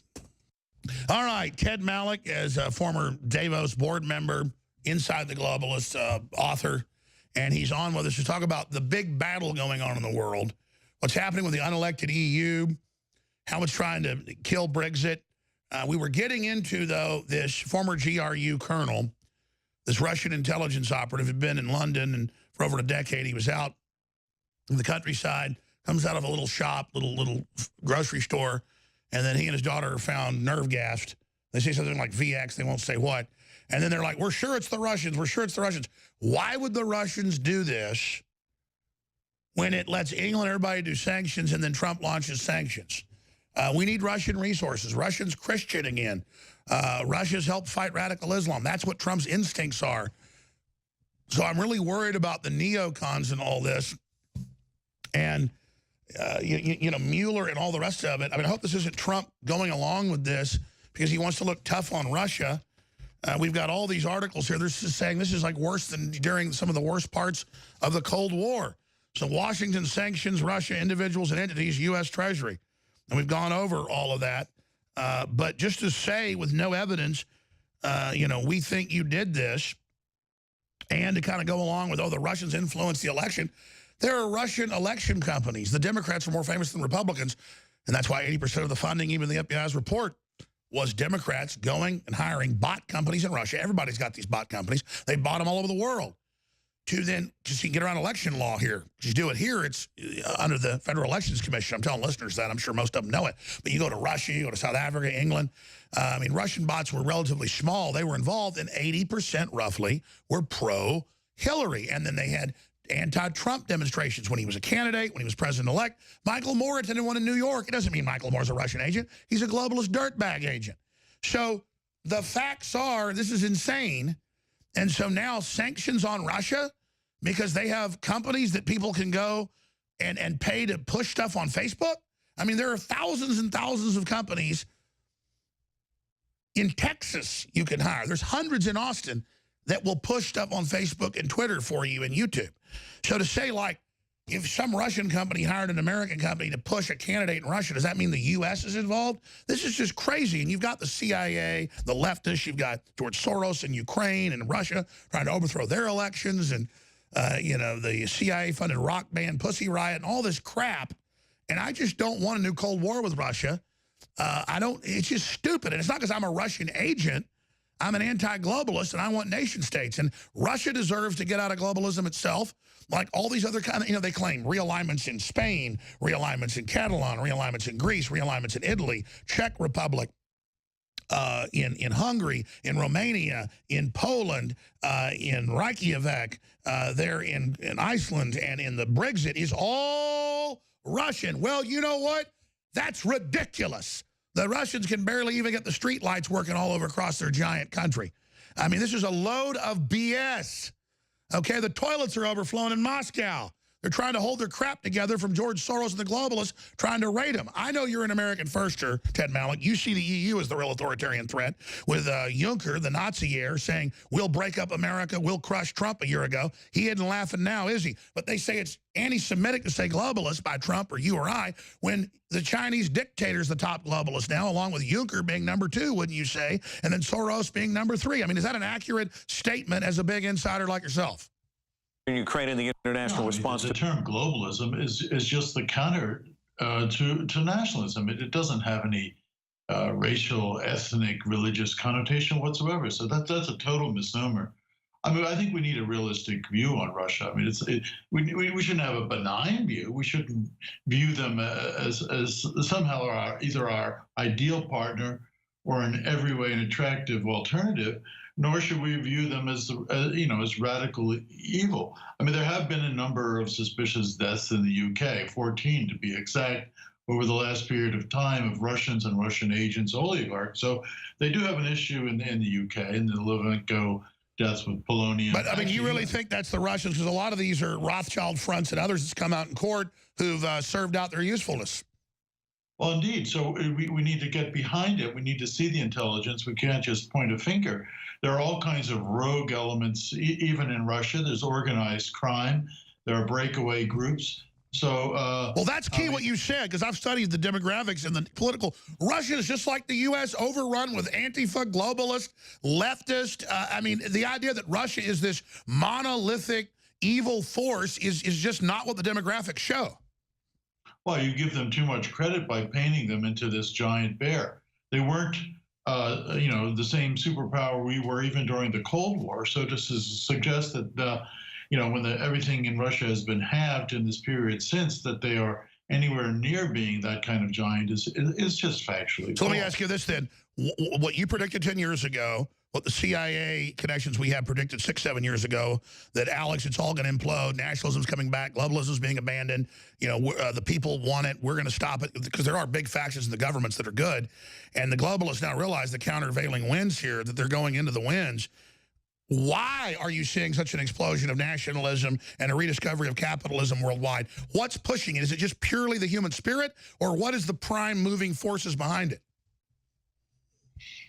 Well, I think there's a convergence of a number of things. The first thing is basically repudiation of what globalization and globalism has provided. So there's an economic travail, and people are just dissatisfied. So globalism sucks. Yeah, to put it loosely. I mean, economically, it hasn't produced. Culturally, it has also ripped apart our societies, our families, our cultures. So people are repudiating it on that level. You talk about the spiritual realm, one that I'm keenly interested in. It's also in denial of everything that has to do with tradition, that has to do with our traditional religions. And people are motivated and moving back towards those meanings. That's my next question. You're making so many good points. I am not against the average liberal. I'm not against gay people. I don't care. Literally, I'm sick of them acting like I'm against them. But the leftist and MSNBC, they all say they hate families, they hate Christians. They come over and they see I have my family and they go, F your family. Or I thought you lost your family in this whole cussy battle. And they try to celebrate They try to celebrate that I'm this loser. And other conservatives I know say no. Liberals tell them that. You know, how long is it till your family's broken up? Why do they hate families so much? Well, because since biblical times, or before that, actually, in Aristotle, if you read Aristotle, you realize that the family is the building block of society. It's one of the key intermediating factors between the individual and the state. If you don't have strong families, the state usurps all power and actually displaces then every other institution, and we're left with nothing but a monolithic gray state, which That's is right. in fact The family is the base unit of humanity. You take that, the people fall. And they want to eradicate that. So I wrote a piece, you know, it was very controversial, I guess was last year, appeared in Breitbart, suggesting on research that 17 of the current EU leaders have no children. Is that just a surprise, or is that actually a commitment? Do they want us, in fact, to have no children, to have no families, to have no extended families, so that they can control us? That's right. And it's not, people aren't bad if they don't have children, but when you look at 25 states and 17 don't have kids, and people walk up in Whole Foods and say you shouldn't have 3 or 4 kids, I just think they're miserable people that are so selfish, they see us and they just want to pull it down. It's a very, very sad mentality, but that's where the left and the globalist world has taken us. And you know, to some extent, this battle is still being fought day in and day out in Europe. It's by no means won, even though we can celebrate the Italian victories last week, and we could look to the next election in the next European country up and coming, and we can say in 2019, hopefully the European Union will, you know, be a fraction of its former self, and that there's a chance that some of those power blocks will fall, that Germany is in fact itself, even though with its new grand coalition government, you know, inwardly focused and no longer able to pull over. That's right. Ted Malloch, when we come back, let's talk about an even bigger issue. 950-ton pedestrian bridge collapsed about 20 minutes ago at Florida International University. Reports of multiple deaths and injuries. Our prayers go out to everybody, and that's too bad. And I certainly, you know, wow, just a prelude of a big earthquake out in California, or if Mount St. Helens blows up in Oregon or in Washington. But should we ban bridges? Because you want to ban guns. Jihadis run over people with cars. Do you ban the cars? England keeps trying to ban butcher knives to make you get a license because they have a lot of knife crime. But see, a bunch of people die from bridge collapse. It's just out of the news in hours. But it's some crazed person on a bunch of Prozac-type drugs. Well, it goes on forever, and all gun owners are then to blame. So all of us that ever drove over a bridge, all of us that ever drove in a car, all of us that ever paid taxes for highways, we killed the people in Florida, according to that broken logic. And, of course, we didn't kill them. We all know the world's a dangerous place. We try to make it as safe as possible. We know our infrastructure's in big trouble, like President Trump's been saying. And if somebody built that bridge 10 years ago shoddily, prosecute them. Because there's no statute of limitations on murder. But think about how crazy that is when a jihadi, they're not talking about not letting people rent trucks in Europe. They've put up these freedom barriers everywhere where there's any public events because the jihadis will run over it. It's never how it's a Muslim. It's all about we don't have enough barriers up. So that's just a side issue, a real tragedy there. Another article on Infowars.com and Newswars.com right now. In private, Dems panic over Pennsylvania win. Well, they stole the election. The GOP's confirmed. They flipped in a bunch of districts, thousands of votes per district, tens of thousands of stolen. They just flipped the votes for the Democrat. But he wouldn't have had any hope if he hadn't posed as a Republican. So that's scaring him. That's a Kit Daniels article up on Infowars.com. I want to ask Ted Malloch, though, about how they're going to strike back. We're going to have him back up on his new books out. Look forward to carrying it. So that's a directive of the crew. I want to make sure we carry it in the bookstore, InfoWarsStore.com. But I want to ask him in closing, in the 7-8 minutes we have left, about how do we stop the plot to destroy the rebirth of this republic. Before we do that, I've got to fund our operation. And I do it by selling really hot products. Best water filtration, best air filtration. We have the Alexa Pure Breeze, Ion, 4-stage filter, HEPA, you name it. Leading competitors used to be about 1,000. Now they're down about 500 because miniaturization and things are happening. This is 150 with the sale we're running. It's $50 off. And I can tell you, it's like $90 for the unit. And so we're making like 30 bucks, we're making like 30 bucks, whatever.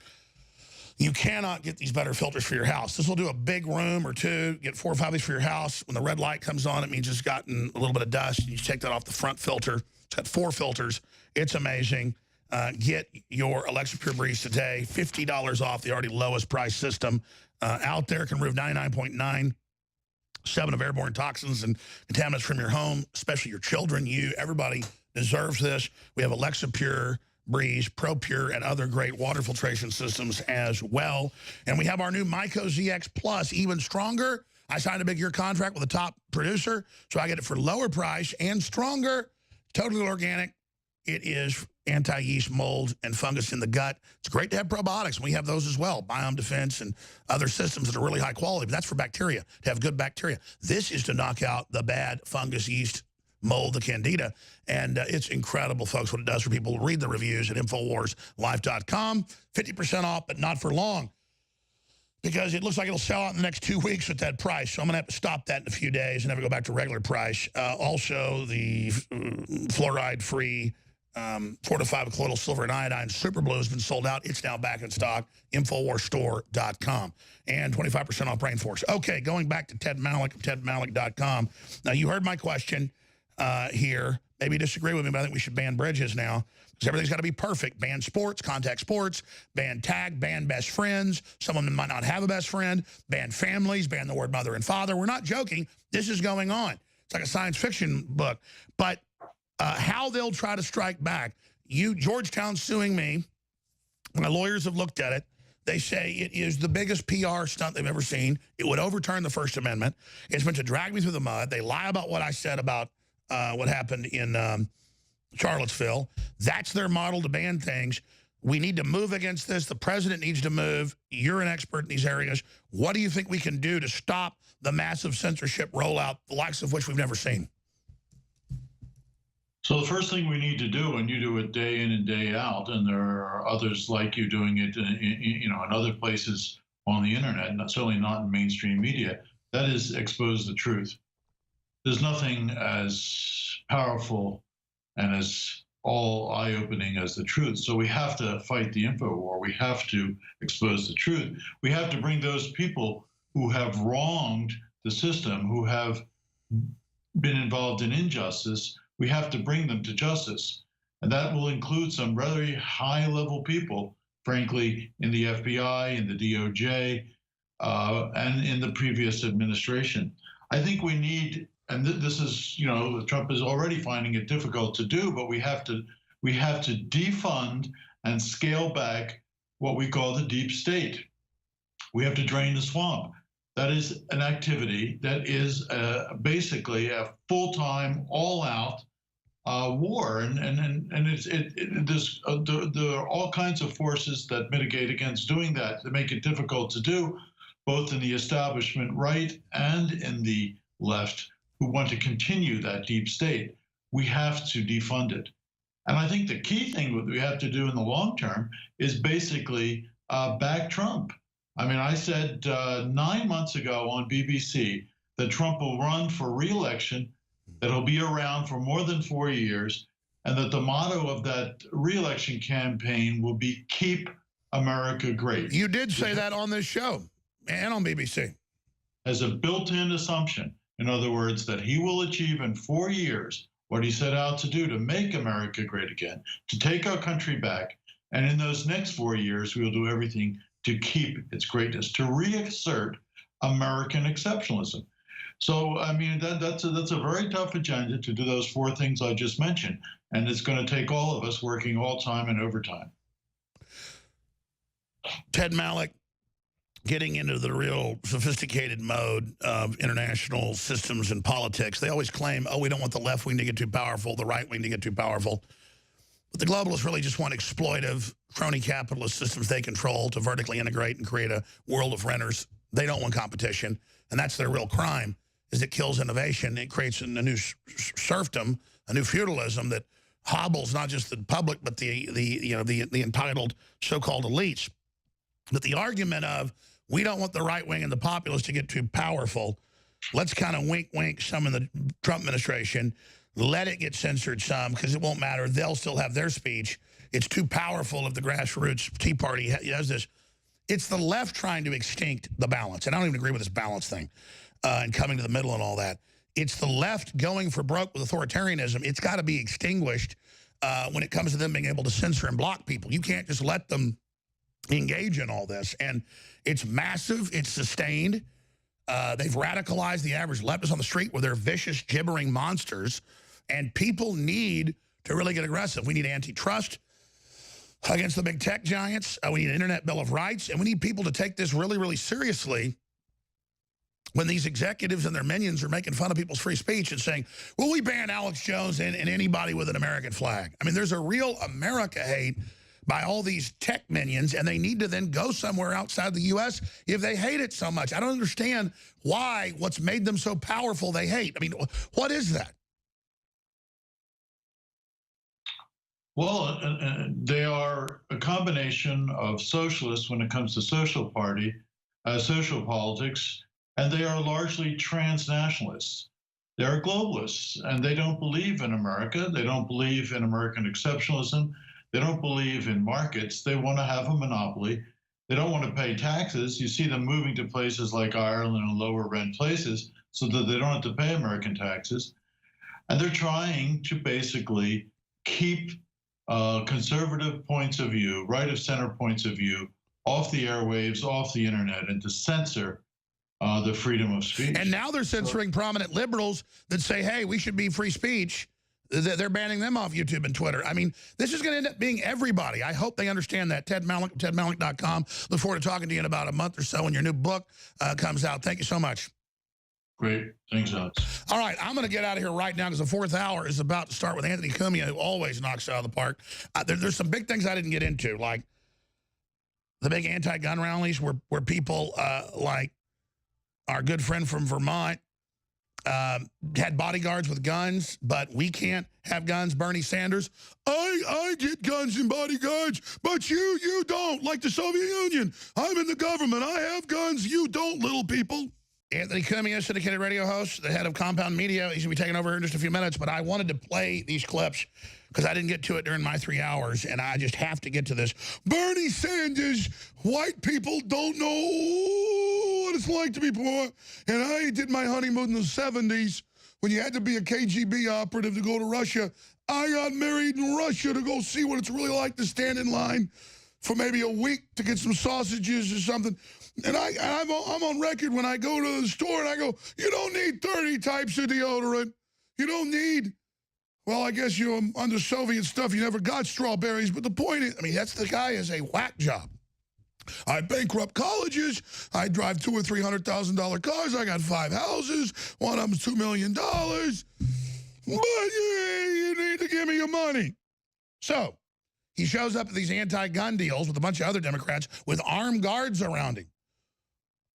That's how it is in the Soviet Union. I'm an important person. I get to have armed guards. You don't, little people.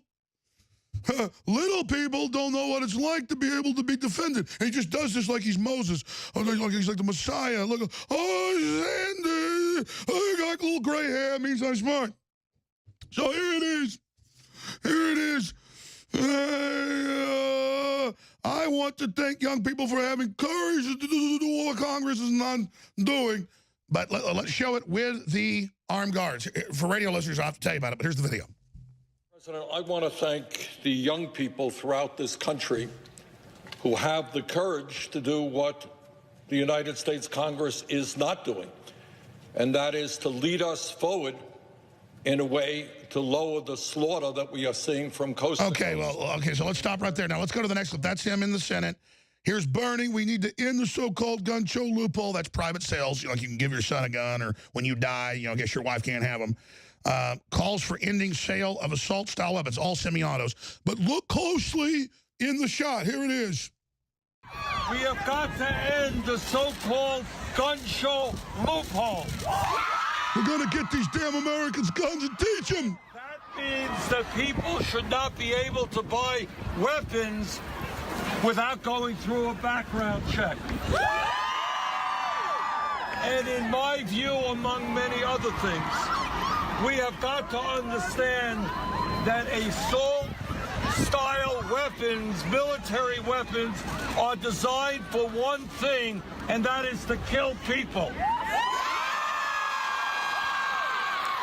And in my view, we should end the sale and distribution of those types of military weapons.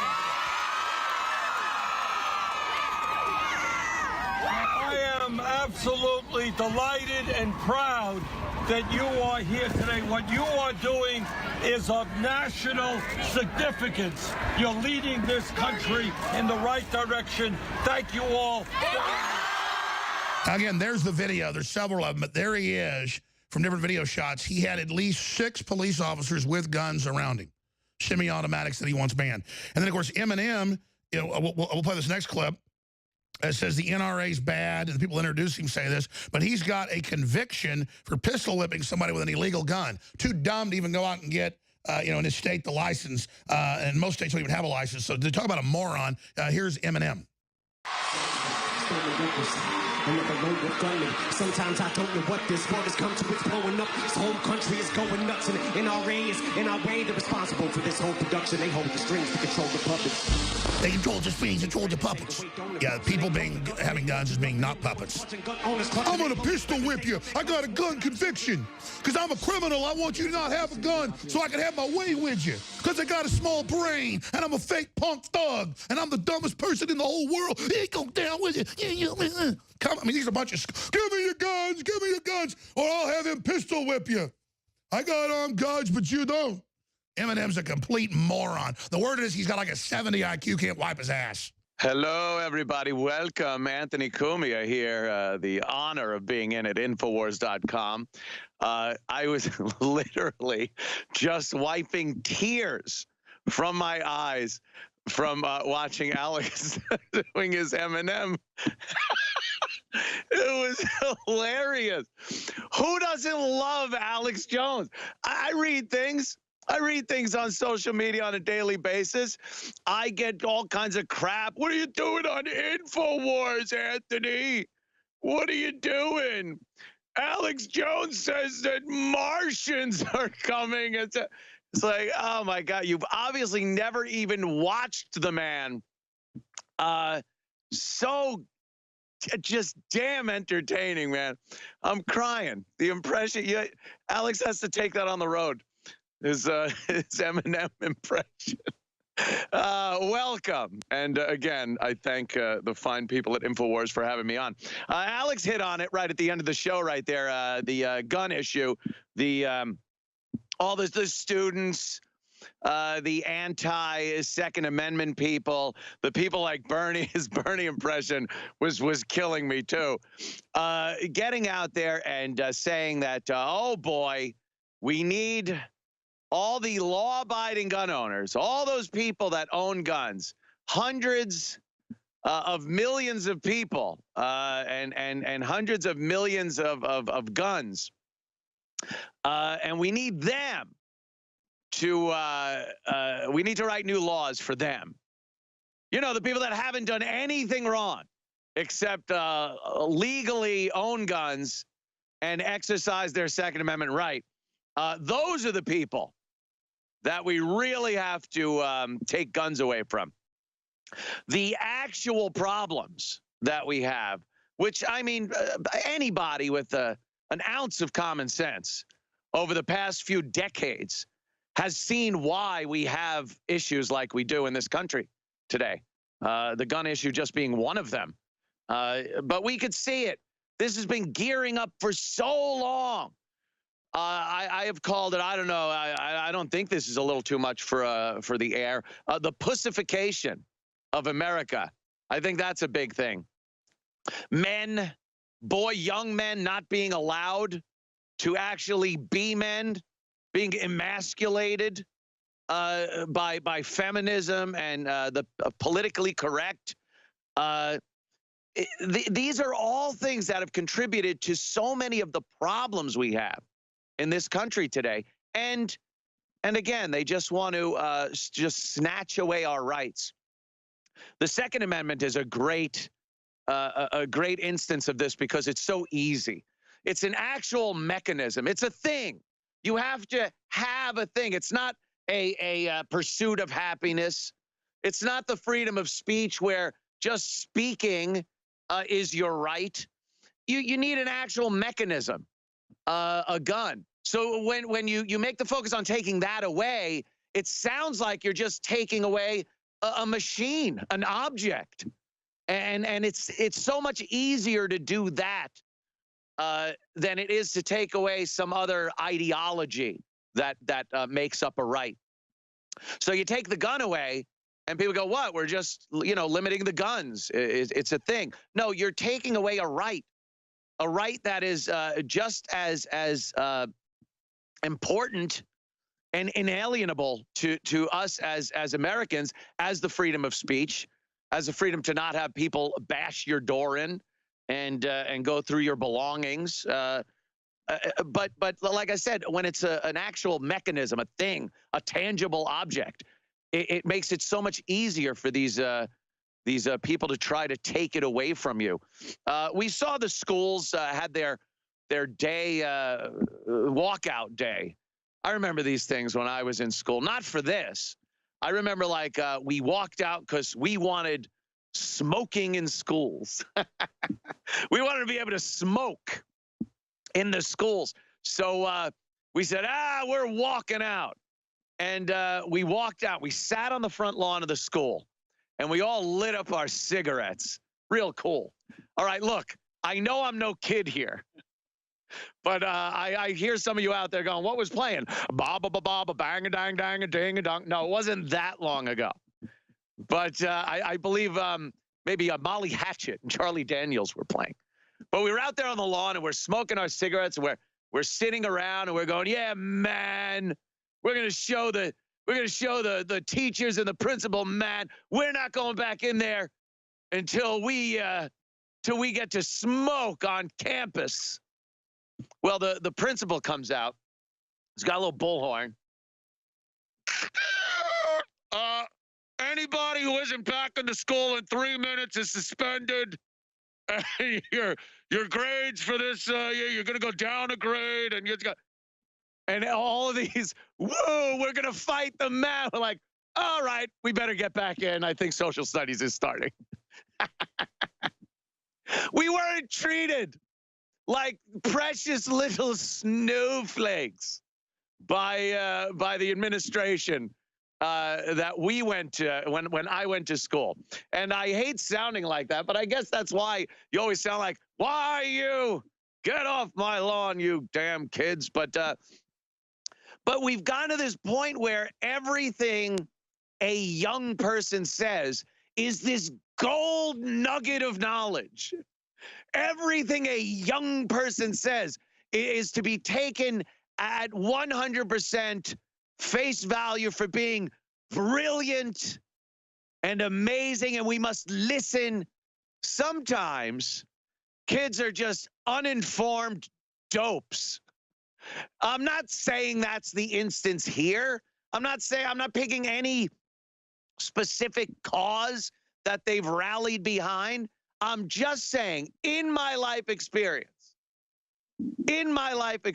I have taken note that kids are usually stupid.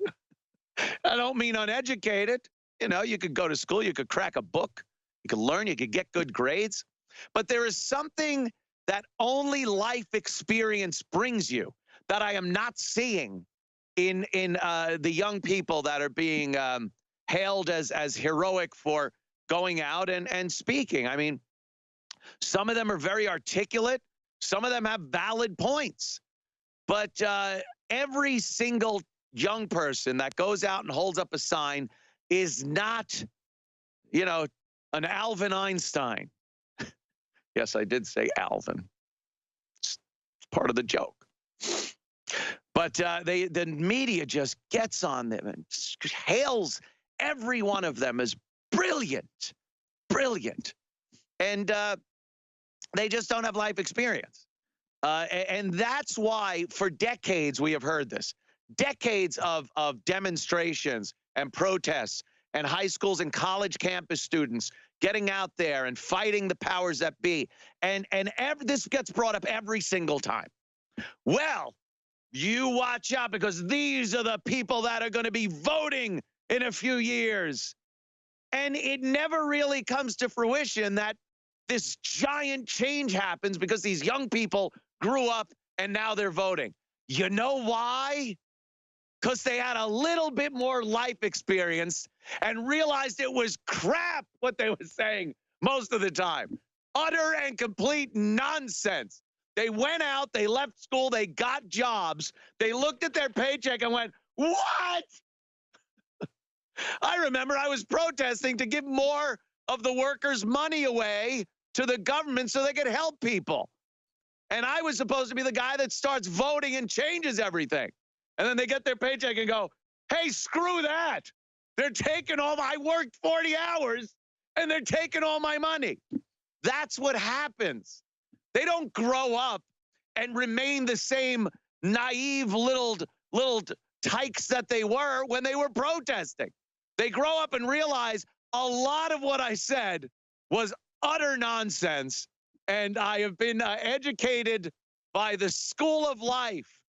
And and it has changed my opinion. And that's who I am now when I vote and maybe even run for office. So we'll just see this happen over and over and over again here in this country. Be back in a moment. Anthony Cumia in at Infowars.com.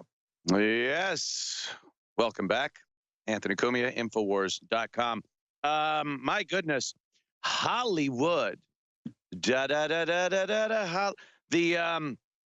The petri dish on the West Coast that is Hollywood. Boy, the glamour just kind of gone off of that. The Tinseltown shine that was once the amazing Hollywood. Here she comes, the lovely Greta Garbo at the premiere of her new motion pictures here at Grauman's Chinese Theater. Remember the old glamour of Hollywood, the perception we had that it was just made up of these amazing people. Tinseltown, they called it, because it was so glittery and sparkly. We didn't know anything about the actors and actresses. We didn't want to know anything about the actors and actresses. They'd occasionally do talk shows or award shows. We all watch the Oscars, and it just doesn't have that sheen on it that it used to. That those people were just amazing. They were just amazing to put up on pedestals. Put up on pedestals. They were special. They were better than us. We could say it, people. Back in those days, watching Chuck Heston walking up to a podium, I'd like to present the next award for Best Actor. You're like, that guy's better than me. And then with the advent of social media and the never-ending cry for attention that these attention whores have in Hollywood, they started spouting their ideology and their beliefs to us. It wasn't good enough that they were on our motion picture screens. When we'd go to the movie house to see the latest movie by Robert Taylor. That was even before my time. But, they were up there. They were on our TV screens. They were in our entertainment magazines. And that just wasn't enough for them. We didn't know this. There wasn't any other outlet years ago when we didn't know about these actors and actresses. All we knew was what they wanted us to know, what their publicist or the studios would want us to know about them. So we didn't really know. And then social media, this thing comes out where everyone with any harebrained idea or ridiculous ideology or whatever it is can now tell the world what they think. And Hollywood was no exception. The celebrities got on there and just started, here's what I think. Here's how you should live your life, people. And we looked and we read and we watched videos and we said, wow, what a bunch of jerks. What a bunch of idiots. They're not They're not special anymore. They're not better than us, are they? And since then, the Hollywood, the amazing glitter of Tinseltown has just been reduced to a petri dish that is with a bacteria culture in it. That's pretty much what Hollywood is now. A bacteria culture festering in a petri dish. There they are. The amazing stars of yesteryear. Ladies and gentlemen, making our way down the red carpet for a new motion picture. It's Marilyn Monroe. Let's give her a big hand. Here she is. Rumors have it she's good friends with the Kennedys. What happened? There's the yesteryear actresses and the modern day. It's just a catastrophe. Well, but I digress. We all saw the Academy Awards. We saw Frances McDormand. Frances McDormand, she won an award for 3 billboards outside of blah, blah, blah. And during her speech, she goes, I give you 2 words, ladies and gentlemen. Inclusion rider. And the people in the audience are like, woo! And everyone at home went, huh? What? You say inclusion rider, people go, huh? What? You say shark, we got a panic on our hands on the 4th of July. Inclusion rider, no one knew what it was. Huh? What? So we learned what it was. Simply put, it's a stipulation that actors and actresses can ask or demand, I demand of you, to have inserted into their contracts, which would require a certain level of diversity among the film's cast and crew. So let me put this straight. The talking puppet head, the puppet head that recites the words that are written for them in front of a camera that's run by other people, on a set that's decorated by other people, on an entire production that's paid for by other people, can demand who they want running the equipment and the rest of the surrounding cast around them. How pompous is this? Wouldn't you, if you're putting millions and millions of dollars into a motion picture, into a project, or, think about it, anything that you do, you're taking your money and you're putting it in, you want the best possible result from your investment. Do you want someone coming up to you and telling you who should be doing the job, by the way, based on nothing but their ethnic, sexual, or religious preferences? I'll tell you what I would say. Oops, can't say it here. It's a dirty word. Starts with F, ends with U. Because that's what I'd say if I got an inclusion rider by a talking puppet that told me I should staff my production, my investment with people that they think are the right people for the job. Screw a resume. Screw the fact that there are people that have a vast experience in doing the job properly and correctly. We have seen motion pictures over the courses of a century in this country, over a century, that have been deemed brilliant, genius, classic productions, because the person putting the production together knew through experience who to put in the various jobs based on nothing but their expertise at that job. But now we have something called an inclusion rider, which Frances McDormand put out, and it was received with the accolades by the Hollywood community, that she, nothing but another employee on somebody else's set, she says that people have to adhere to what the talking puppet says and hire based on nothing but race, religion, or sex. It's a catastrophe out there. It's a catastrophe. Thank God for places like Infowars.com and Compound Media. Be back in a moment. Thank you. Hey, introducing Myco ZX Plus from Infowars Life. Introductory price of $27.48. That's 50% off. With all the dangerous toxins and new sources of food and drinks that come out to the world, it's becoming more important to make sure your gut is in check. That's why our team of dedicated scientists work hard to create a new and advanced formula to build upon your gut health.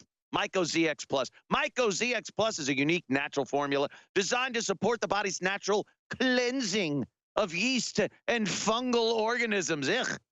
Made from wild-crafted and organically certified herbs, Myco ZX Plus is formulated for maximum effectiveness. Myco ZX Plus contains incredible ingredients in one powerful supplement that supports healthy microbial balance in the body, made with specifically selected ingredients that focus on intestinal yeast. My goodness, all the stuff going on inside us. Supports a healthy digestive tract, addresses internal yeast, and our formula is fueled by unique ingredients that power up its potential, including grapefruit seed extract, a super potent antitoxin, antioxidant. That's what it is. It looked like antitoxin, and it could be. Oh, Paul Diarco bark. Paul Diarco bark. I knew him back in Cincinnati. Paul Diarco bark, known to possess micro-balancing properties. Grape seed extract, a marked activity on yeast and high antioxidant potential. Garlic bulb. Don't put those in your lamps. Oof. Well-known preservative agent in food. And organic moringa leaf. Yes, traditionally used as an internal microbe cleanse, and even more. Don't wait to start detoxifying your body until it's too late. Pick up a bottle of the new and improved Myco, what is that? Myco. Yeah. Myco ZX Plus. Now, from Infowars store. Wow. A lot of words. That's a lot of words. But it sounds like it helps out your, your intestines. Good. Good. I need help. I watch the news. All of a sudden, they're tied in knots.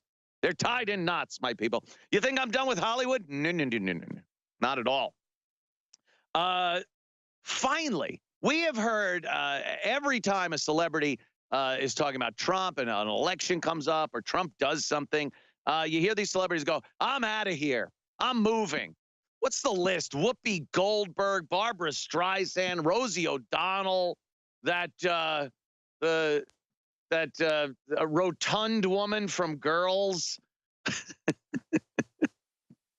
Yeah, all of them. They all say they're bugging out. They're leaving the U.S. And then they never leave. We're still just saddled with them for years and years and years. Well, thank goodness, Matt Damon. Matt Damon is stepping up. Good for you. I salute Matt Damon. Now get the hell out. He's moving to Australia. Matt Damon. Look, it's Matt Damon. He's going down under, as they say. Moving his family to Australia because of Donald Trump. Yes. Matt Damon moving to Australia. Damon, 47, reportedly has purchased property in Byron Bay, New South Wales, according to Sydney's Sunday Telegraph. The home next door to a place owned by Chris Hemsworth. So I guess this is like the, what is this, the Beverly Hills of Australia? Huh? Australian Beverly Hillbillies, eh? Listen, a story about a man named Jed, Paul Matinee. I don't know. I'll pitch that at next Comedy Central meeting. Damon is telling his friends and colleagues in Hollywood that he's moving his family to Australia because the activist actor disagrees with Trump's policies.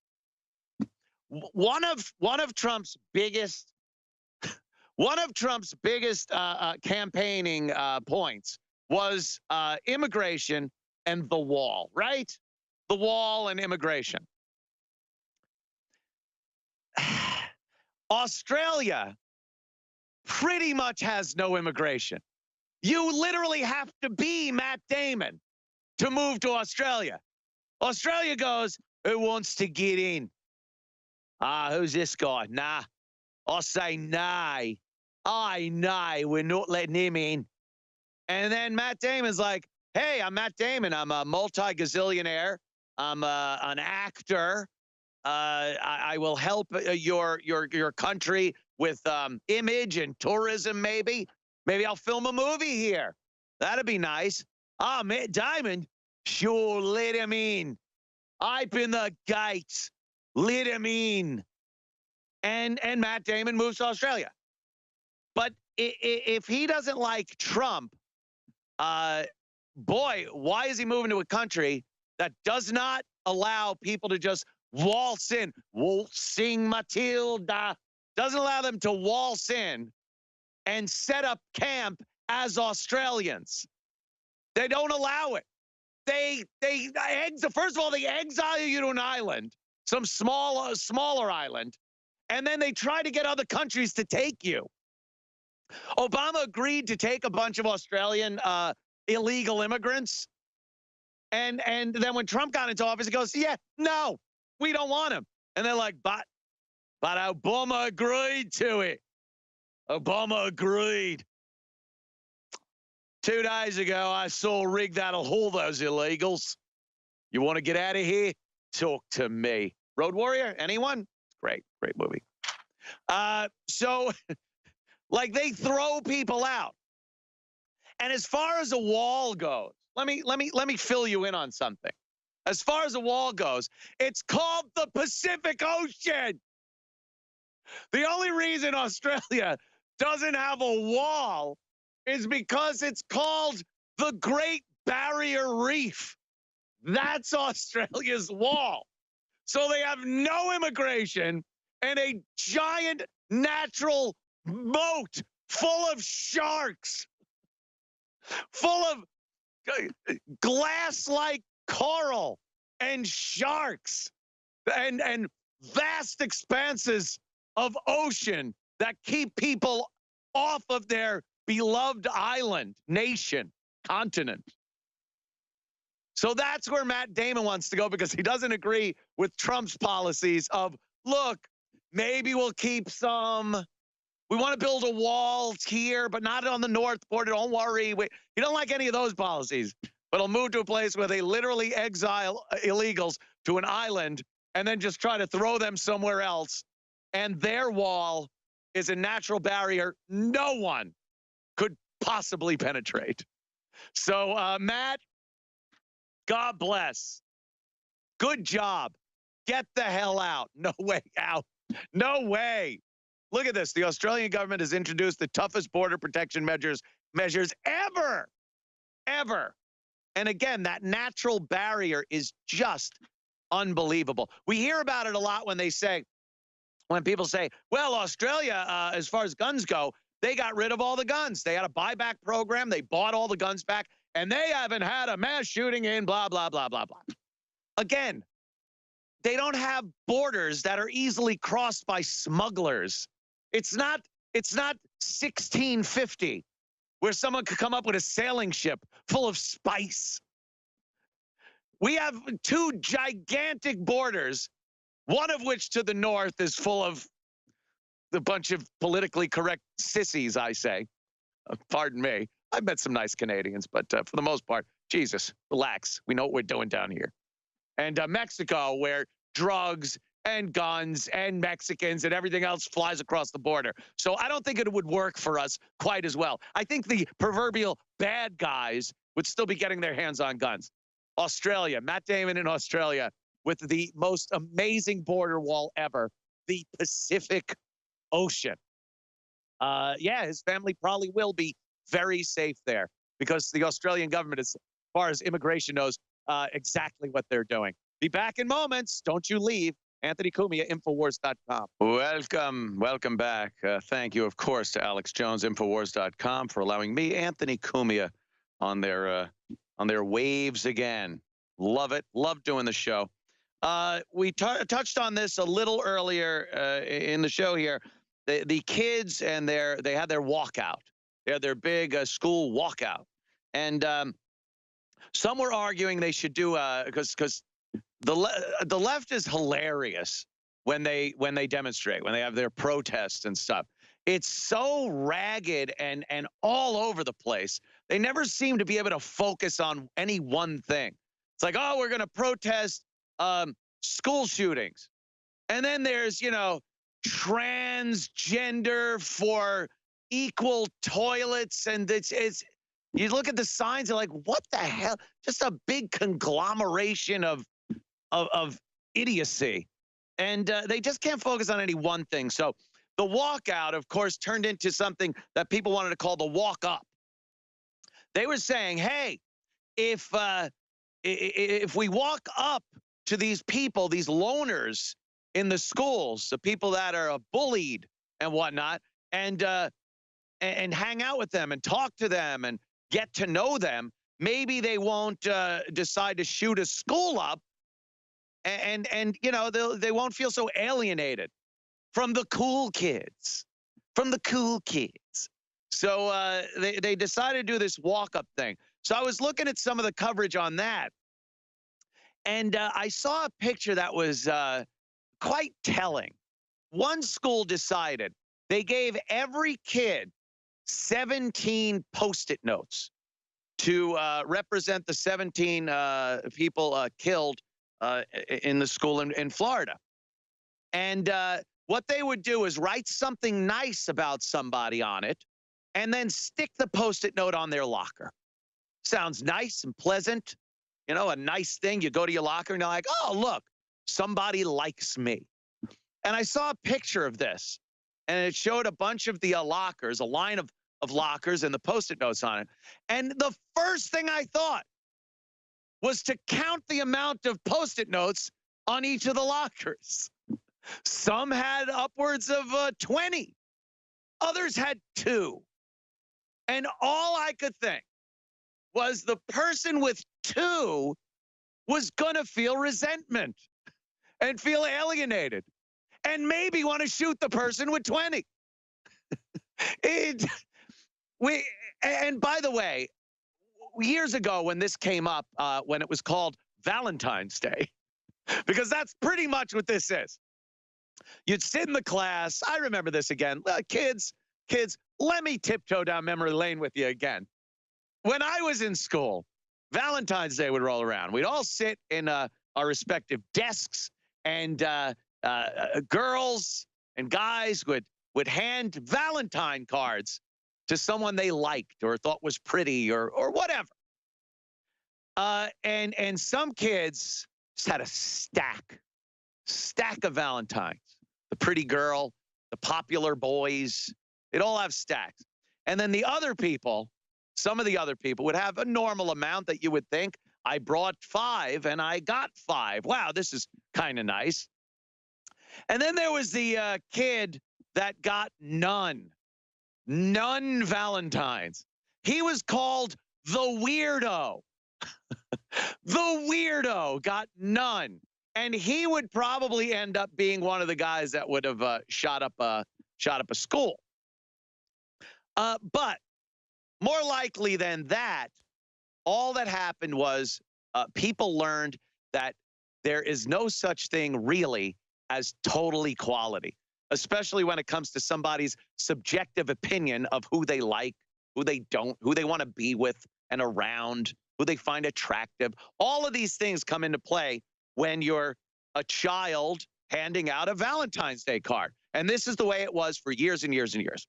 You learn something called rejection, which, oh my goodness, if you don't learn about rejection very early in life, you are in for a very big disappointment when you get a little older, because most of life consists of disappointment. So you learn about disappointment. And then somebody got the bright idea a few decades ago that Valentine's Day is a terrible, terrible thing, and that we should do away with the ability for kids to come in and give out Valentines to their people they want to give Valentines to.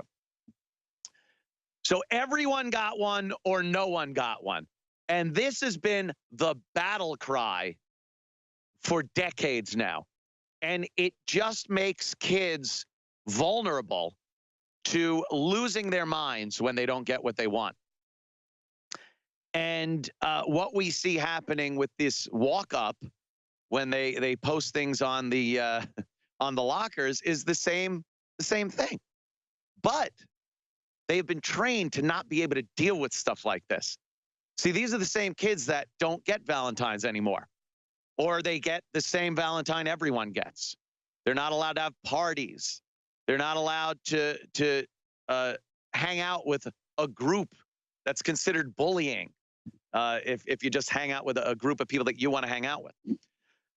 So when you put stickers on the locker, it sounds like a good idea, but these kids have been raised in a way that they're not ready to walk up to their 3-sticker locker when the locker next to it has 20 stickers on it.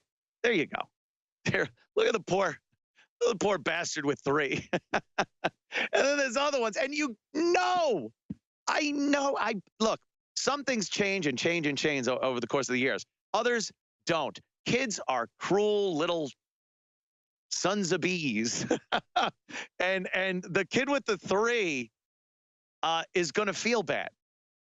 And like I said, without the ability to deal with it, with having faced disappointment, he's going to lose his mind. So while this might have been a noble thought, I think it's going to fail miserably when it comes down to somebody cracking open their 2 or 3 sticker locker. I don't even think I went to my locker. I would have been a 3-sticker locker guy. I was the guy that I was just trying to make it through.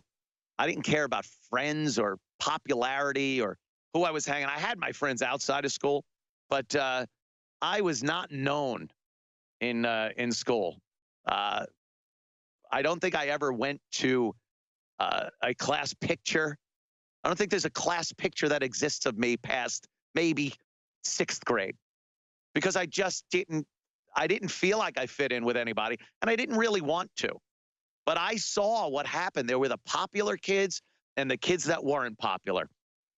And that's just the way kids think. And it's part of a human, it's ingrained in your DNA. It's instinctual. It's some kind of breeding mechanism. But there are always going to be kids that don't get 20 stickers on their lockers. And they're going to feel kind of bad about it, I think. Another thing was that we're insane about these days is the unwanted kiss on American Idol. This was great. I guess Katy Perry kissed a gentleman. He was probably 19 years old, I guess, a guitar player and singer. And he talked about how he had never been kissed before. So she was going to kiss him on the, or he was going to kiss her on the cheek, and she turned her head and kissed him smack on the lips. And any other time in history, this would have been nothing. You'd have just been like, oh, okay, whatever.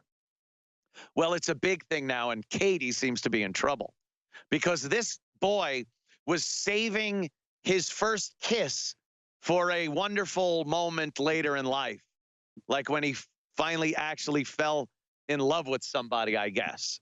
He's 19 and never been kissed. We have a word for that. Look, whatever his beliefs are, it's fantastic. But this never would have been anything. And now it's harassment. Katy Perry kisses a 19-year-old, and it's harassment. That's where we're residing these days. That's the United States of America that we're living in 2018. Everything's harassment. Everything's a problem. Everything needs to be addressed. No one would have, let's say Greta Garbo would have kissed a man on the lips in front of Grauman's Chinese Theater. There's a lucky young fan. That's what it would have been back in the day.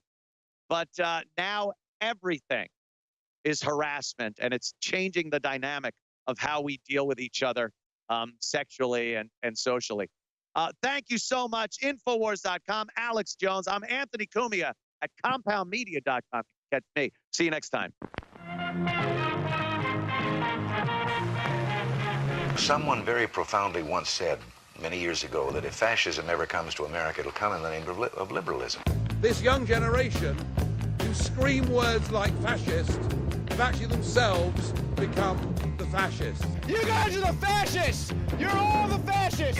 You're a white male! I just wish that somebody would create like some kind of a safe space where we can all just go and hate. You're a f***ing white man who gets to do whatever he wants to in this space, right? You need to get out. I actually don't. All right. Hey, who wants to help me get this reporter out of here? I need some muscle over here. Donald J. Trump is now president of the United States.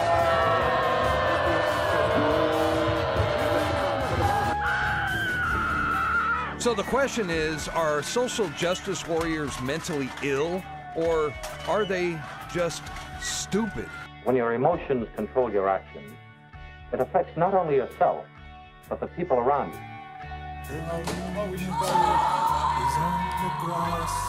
There are over 7 million mentally ill and emotionally disturbed children in America. It has to be a joke. I cannot believe this is happening.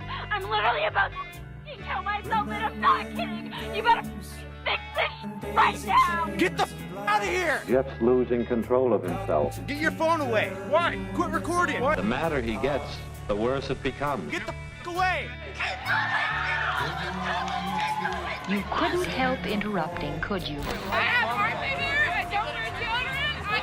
I love Satan. You added nothing to that conversation. These are some of Tommy's drawings that the school sent over. There's an awful lot of hate in them. I am a nasty woman.